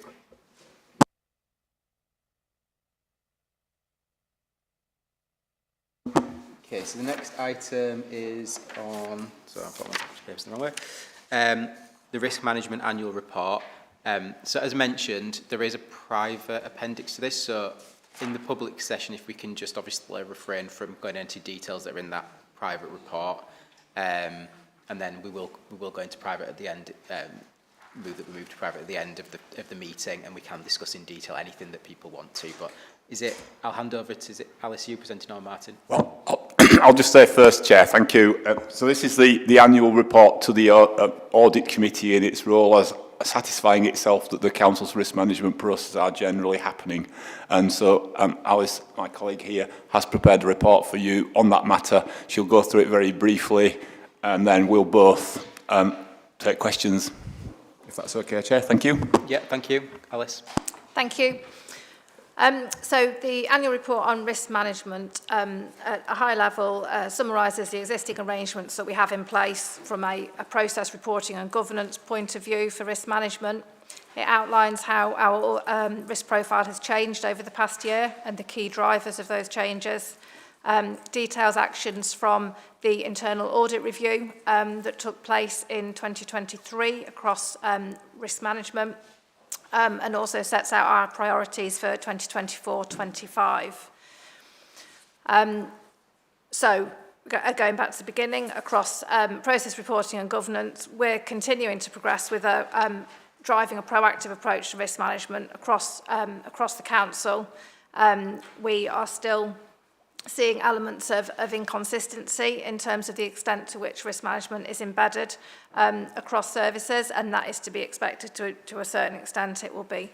But there is a kind of a minimum level that we will be seeking to get to. We've got various strategies in place to address those, so whether that's kind of direct feedback and support, some of that is requested from service areas, some is offered more forcefully. Shall we say. We're involved in For instance, we've Homes and Neighbourhoods have recruited a new assurance manager into role, so I've been involved in the recruitment activity of that and also supported the induction, so making sure when those new roles are embedding that they're understanding that the corporate requirements that come with that activity. We've had, Martin and I have had check-in sessions with Tom and with Richard Parry pre-Christmas from a senior engagement level to gain their view on how risk management is working within their areas. So we're trying to pick off at different levels within the organisation to make sure we get that complete view. We're also just highlighting that organisational priorities are focused on addressing our immediate financial challenges, and it's just important that risk management is seen as an intrinsic part of that process and not an optional or additional requirement, so it can't run in tandem. It should be absolutely embedded within those processes, so we're just flagging that. In terms of the organisation's risk profile and how that's changed over the last year, the detail of that is included within the report. And I would just say that there's a significant level of aggregation within there, so we can have upward and downward movements, and they're netted off and look like there's no movement. So the quarterly reports that come here provide obviously that rationale of the movements that have taken place there. In terms of the internal audit review, so we split that into two phases. Phase one is really the easier bit in terms of revising documentation, making sure roles and responsibilities that are in there are clear, that we've got clear governance routes, that that's communicated effectively. And phase two is the harder task of making sure that's really embedded across the organisation, that we've got appropriate training in place, that the culture reflects the ambitions of the revised risk management policy. So area of focus for next year. So priorities for 24-25, driving consistency, robustness and efficiencies in terms of our risk management process. Clarity on roles and responsibilities and accountabilities, and I know we've certainly had conversations with Steve Mawson around risk ownership and making sure we're very explicit there. Control, oversight and monitoring of effectiveness, so just making sure we're really getting under the skin of what those controls are that we are relying on to a certain extent throughout our risk management processes. And visibility of budget savings impacts. So none of the savings are without risk of some type or other. So we need to make sure we're seeing that flow through into our risk management reporting. And then in terms of organisational positioning, so just making sure that our risk management work is informing internal audit plans, that with limited resource, we're making sure that it's we've got a risk-informed assurance framework. Corporate planning activity, so making sure we're linked in there and building some horizon scanning capability so that we are aware of what is coming. And I've already touched on the role in budget saving initiatives. So making sure we're in the conversations those and reflecting those throughout risk management reports. And then I'd just say we're also will be evolving our reporting to reflect some changes that have been suggested by our new Chief Executive. So we'll make sure we're not losing anything historically, so we can see kind of the transition. But I think they're all sensible builds, and as we kind of evolve and embed risk management throughout the organisation, it makes sense, what's been proposed and what we're going to implement. Thank you. Members, any comments? Chris, yeah. Thanks for the report. It's really clear and detailed and also describes a good deal of work that's going on. I'm conscious it's not our job to ask questions particularly around the risk scores, but just in terms of the process, how is the risk kind of framework used at a strategic level? And I suppose in particular, what happens if a risk score remains unchanged for 12 months? Does that raise it up people's kind of consciousness that things have to change? And I think one of the risk scores on finance has got markedly worse in the quarter. But as far as I can tell, the proposed controls and mitigations haven't changed at all. So that makes me wondering again, how is it actually used practically to inform decision making, to prioritise actions? Because I guess from personal experience, more of a confession and accusation, it can become a process that no one kind of buys into, and it gets a tick in an audit committee, but actually it doesn't help the organisation. But I think we've heard, the council has lots of challenges, and it's possible that a risk management system that's used well can help. I think you've said that yourself. So I suppose my key question is, how is it used? Because there's obviously a lot of work going on. Yeah. I think Alice elucidated to one of the things that Mr Mawson's asked for, which is for us to sort of set a target risk score, which I think slightly answers part of the question that Chris makes, because I think Alice, Steve and I have had a conversation where we all realistically agree that we can't have all our risks set at, or our target risk set at 6, and therefore we should have some set at perhaps 8 or 10. Some we might have to accept a 16. The financial position is not going to massively improve for all the reasons we've discussed earlier. So it's about the relationship between the score we've currently got and the target, which might be different for the different nuanced particular scores. So that's part of it. The second part is that we do go through discussions with management at various levels, and Alice particularly then challenges some of the detail at a more detailed, at a more granular level, but the scores are judgmental. They can't be anything else. There's no machine that churns out what the answer is. So I think there's still nevertheless scope for sort of improving this, because its real validity is bringing it back into the budget process and those type of things, and the organisation's objective setting processes to help decide what's realistic. I don't know if there's anything else wants to. I would say we do have the risk assessment matrix, which is the 5x5 grid, which does inform our scoring, and all risks should be scored in line with that in terms of the potential impact or the likelihood. So there should be a degree of that moderation and consistency. I think the point around unchanged scores, I think, is valid, and it might be something that we look at in terms of, especially for our high-rated risks, that we force that formal review of those if they've just been sat there at a red, an elevated level. And I think the other point around the risk rating may be changing, but the controls being the same, I think is very valid, and leads back to kind of my point around really getting under the skin of the monitoring of controls, that sometimes controls are written and they're maybe more aspirational than operational at the point that they're written. And we need to make sure that, and through the quarters, they do become operational, but we need to make sure that they are kind of robustly challenged and monitored before we're relying on them from a risk perspective. Chris, you want to come back? So I suppose just my follow-on to that then is, how might this process, or how is this process used to inform the internal audit plan? I think there are probably some better examples in the private session, but where risks increase, demonstrably that says controls either aren't working or they're not sufficient or the context has changed, and therefore that might or might not flash red in Martin's kind of audit planning world. So does this impact the audit planning year, or do we wait to the end of the year and see how things are? I think either answer is theoretically possible, and actually we have got a much more robust arrangement now where Alice talks to the audit managers about where that should be. And as you all know, although in theory we have an audit plan, I have a degree of discretion to make changes. I sort of tell you about them afterwards. So yes, if we felt we needed to do something, we would do it, and it will certainly inform what we recommend to you for next year's audit plan, because we're only a few weeks away from us having that conversation as well. I think also we're trying to make sure we pick up those thematic trends as well, and use the ongoing conversations between internal audit and risk management to make sure potentially issues or recommendations that are being identified through relatively siloed audit activity, if we're getting themes that are coming out throughout the organisation, that we're reflecting those within risk management and going forward within the audit plan as well. Okay.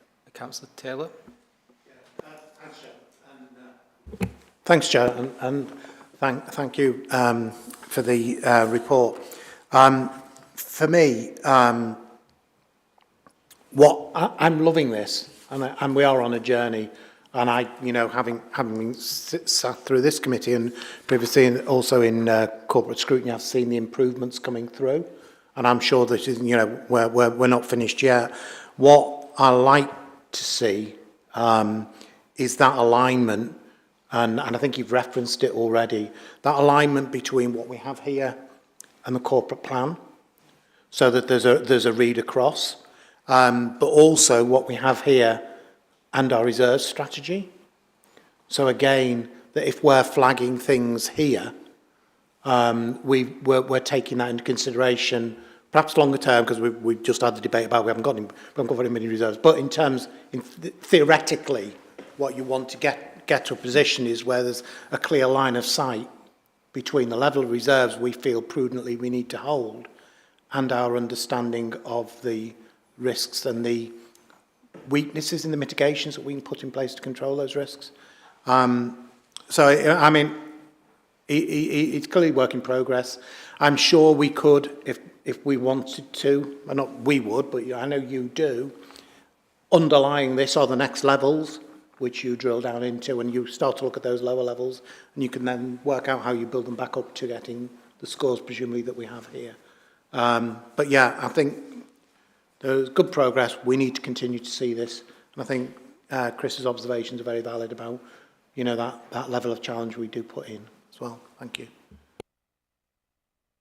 Yeah, I mean, I think that's a fair point. I think we've also had a conversation, and I think Mr. Mawson's had a conversation too with Liz Mage about the issue about doing deep dive risk management in relation to the scrutiny function areas. And Alice again comes along to the different scrutiny panels and has conversations with you about, well, anything you want to talk about really in the informal session. So it's all part of that sort of exercise of trying to bring all this together and coordinate it. And then you're right, you should really go back to and it's maybe more theoretical. It's theoretically absolutely right. It's quite difficult to do in practice, where you should be able to say, these are all the incumbent risks we've got on our risk matrix. What are their potential likelihood and value? And therefore, that equals what you should have as your as a sort of contingency.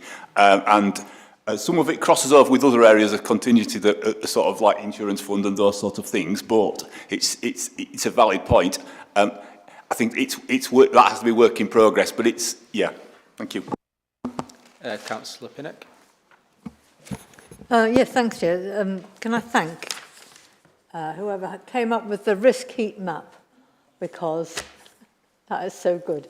I can see it on one page what it's all about, so thank you very much. It was a great idea it was. Secondly, We've had sort of, from Councillor Taylor's discussions about culture of the council, and it does seem to me that here we have indications that maybe risk management isn't embedded in the culture of the council. And the reason I say that is, having been on boards of other organisations, and on their audit committees, if you see a red risk that even after mitigation is still red, you know, you get concerned. And then to see a huge number that are in that position should be flashing red lights across the council about this. This tells us exactly the situation the council's in. So what I hope we will be able to do is link it with budget decisions, because that affects people management, sustainable finance, statutory obligations, etc.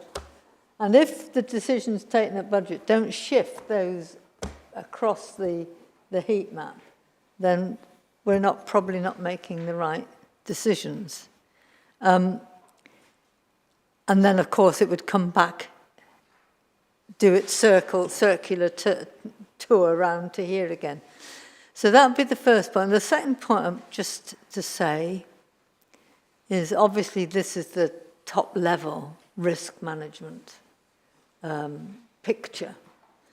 And underneath, there's, for every one of these directorates, there's another, and below that, detailed risk management. And I get what you're saying about aspiration as opposed to operational. I think the auditors called it optimism bias, which I guess is the same thing. And, oh yeah, we can sort this, and it's how or where is that interrogated to make sure that it's not aspirationally led, but operationally led. Where does that happen? Because it's clearly not happened at this level, because the risks, even after mitigation, are still flashing red. Martin, yep.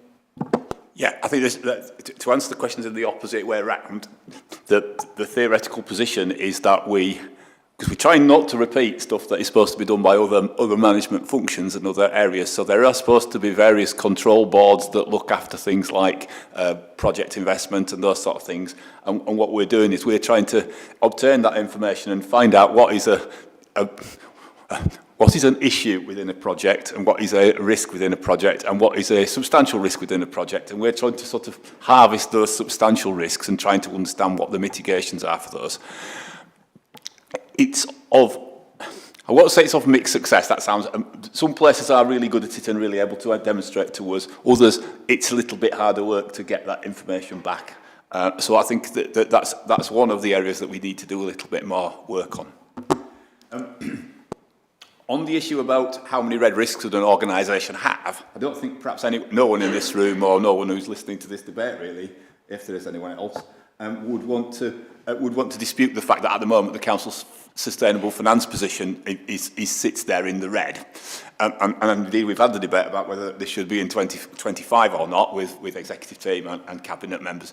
And I think the feeling is it only goes there if we are at 114, and we don't think we are for all the reasons that Steve described earlier. I think some of the others, I think they lie at the edge. They're around about 15. I think if you were to use a slightly more optimistic scoring base, you'd probably say they could be just under the red risk area.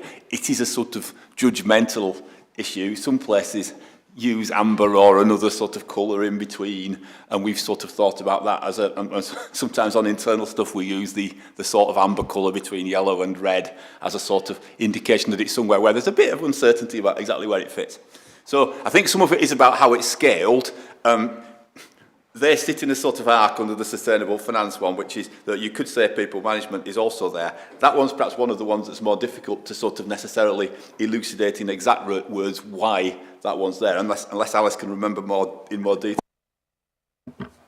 Not specifically on that point, but on the broader point, I think we need to start thinking around, and we did mention this at Risk Panel earlier this week, around path to green. So around some of our risks, what needs to change to bring these back within risk appetite? So both what are the actions that need to be delivered and what's the timescale associated with those? So we can actually see that we're not just maintaining a risk at a red level, but what are the actions that will bring it, what will look different when it's into amber or into green, and that might be the external environment, the macroeconomic environment, and changes that aren't within our control, but we ought to be clear on understanding what needs to look different to really move the quantum of the risk. So that's certainly something that's on my radar. Chris, you want to come back in? Yeah, so it was just one detail point, and it might not be the role of Audit Committee, but perhaps colleagues in corporate scrutiny, because someone could pick it up when this is debated in more detail, but just sat reading it, I was really nervous about a phrase that says there are still concerns about elements of fire safety in residential properties and the ability to demonstrate sufficient progress. That had lots of red lights flashing in my face just as a kind of independent reader. And it may be that the language is excessive or there's something happening somewhere else, but it'd be nice to feel that someone was dealing with that. That doesn't sound like a great summary. Can I pick that one up? So we actually have a housing improvement board that I sit on, and we discuss that on a monthly basis. So that's been picked up through there. Could I just add a couple of comments as well? And some of it was covered in what you'd said earlier.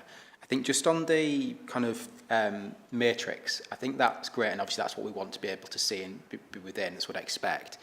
But I wasn't sure around if I am somebody in the council looking at a risk, is there any guidance that sits under that to help me understand what, very significant versus major means? Because obviously what you could, and I know you can't give black and white, but is there thresholds? Because I think you know, you could end up with a situation where you have risks that are much higher than they should be and some which are lower than they should be, and you could be focused in the wrong place. The other thing I just wanted to ask was, where you've got your risks, you've got your controls and actions, and I think, should we not be splitting out controls and actions? Because to me, those are two different things between controls in place, push action plans you're taking, and that linked, Alice, to your point around tracking those actions. So I think, again, I don't know whether you know this already, but I think certainly a kind of, for a report, it would be good to see, well, actually we had X number of high priority actions, red actions, and they either weren't delivered or they were delivered. Do you know what I mean? And also your controls, in terms of, are your controls, I don't know how you measure your controls, whether they come out with operating successfully or unsuccessfully, but do we have that level of detail to kind of enhance that, that overall risk profile and understanding? So those were my comments.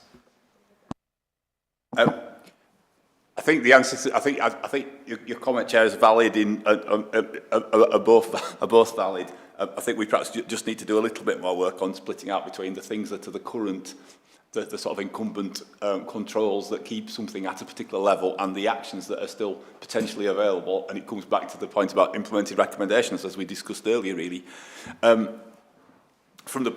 We're also in the process of slightly redrafting the documentation, and the point about the training as well, which we noted we haven't done yet. So we'd like to improve the embeddedness of that, but there is a set of I think to set of guidance notes or suggestors about this is exactly what is considered to be a high risk, this is what is considered to be a probable risk, this is what's a possible risk, etc., and how we elucidate those. And of course, it's always difficult because risk management includes largely financial, but sometimes reputational issues.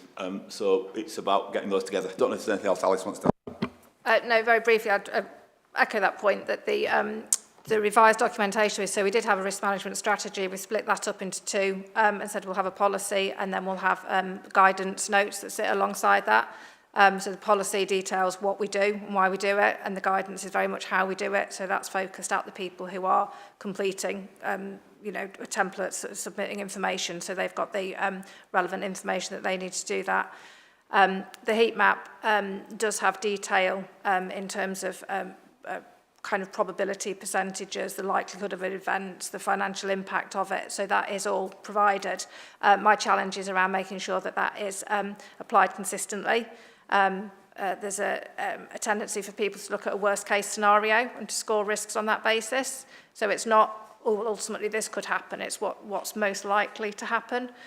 So I think you can put as much kind of guidance and detail out there, but you do need to make sure that we are applying that across the organisation in a robust way. So, yeah, valid comments, thank you. And it's the contrary, actually, to the optimism bias, really, which is often senior manager will have an optimism bias, and detailed staff, when you talk to them on the ground, will have a very pessimistic bias. What if this goes wrong? What if that goes wrong? No, that makes sense. Sorry, I'm good. Okay. Right, I think we've covered... Oh, Councillor Stephen, yeah.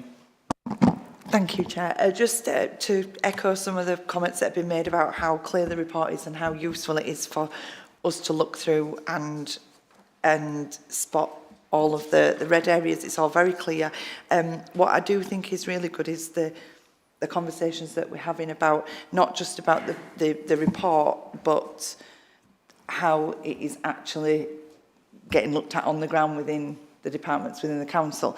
And I think that will be really interesting to look at each quarter to see whether, we've talked about culture a lot, whether the culture of risk management is getting embedded at all levels, that people are taking it seriously and progression's being made, and if your conversations and dialogue with officers is changing. I think that will be important for us to hear, as well as obviously seeing the facts and figures on the page. It's really interesting, the dialogue that comes with that, to really quantify whether the culture is changing and it's being accepted, that it isn't just a pretty piece of paper with colours on that ticks a box, because we've got a risk management strategy, we've got this lovely heat map which is brilliant, but what you can only do so much at producing this. It's got to have the buy-in of everybody, and I think that kind of information coming to these discussions, it's really helpful to see whether that does change over time. Thank you.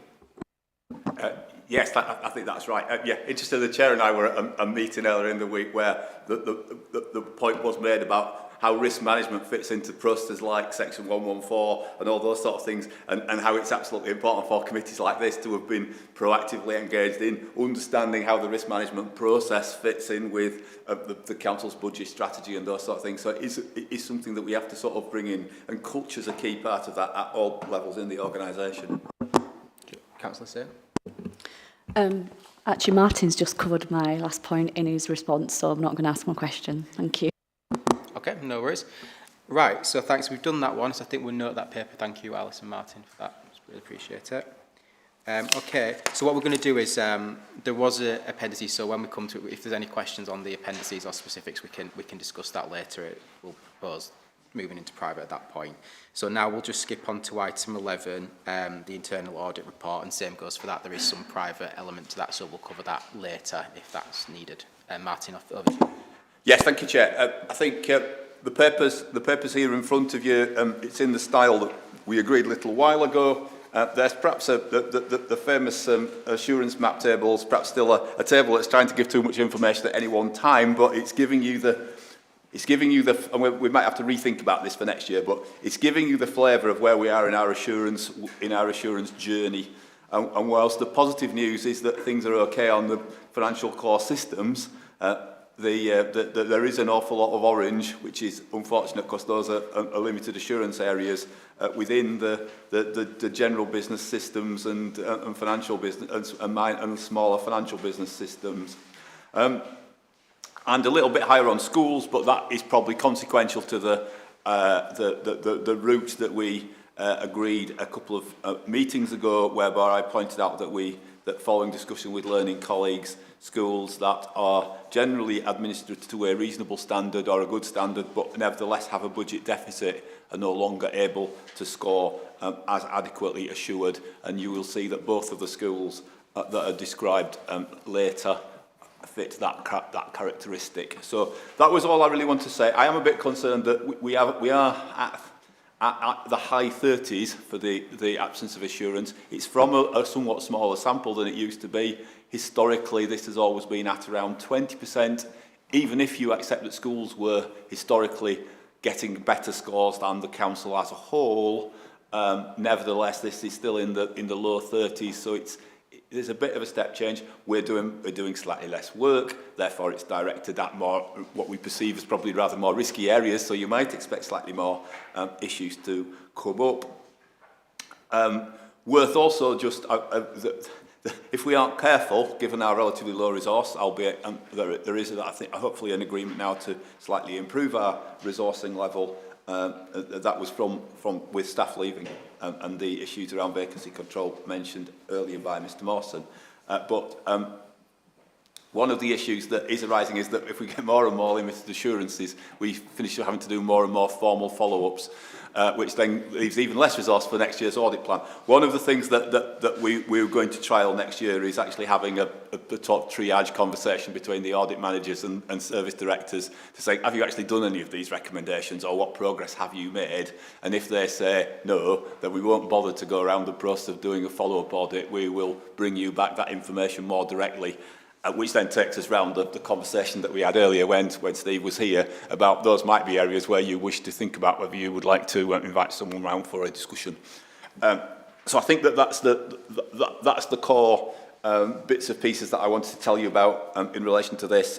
Most of the audits that are described in here, which have limited assurance, have got even more text in the private session, which might be the better place to talk about them, Chair. Thanks, Martin. So before we move, is there anything anyone wants to discuss in the public session before we can potentially discuss those in the private? No? Okay. Yeah, that's right. So we're going to item 12 is exclusion of the public. So are we all happy that we move to that private session? Yeah, that's great. Okay, we'll do that then.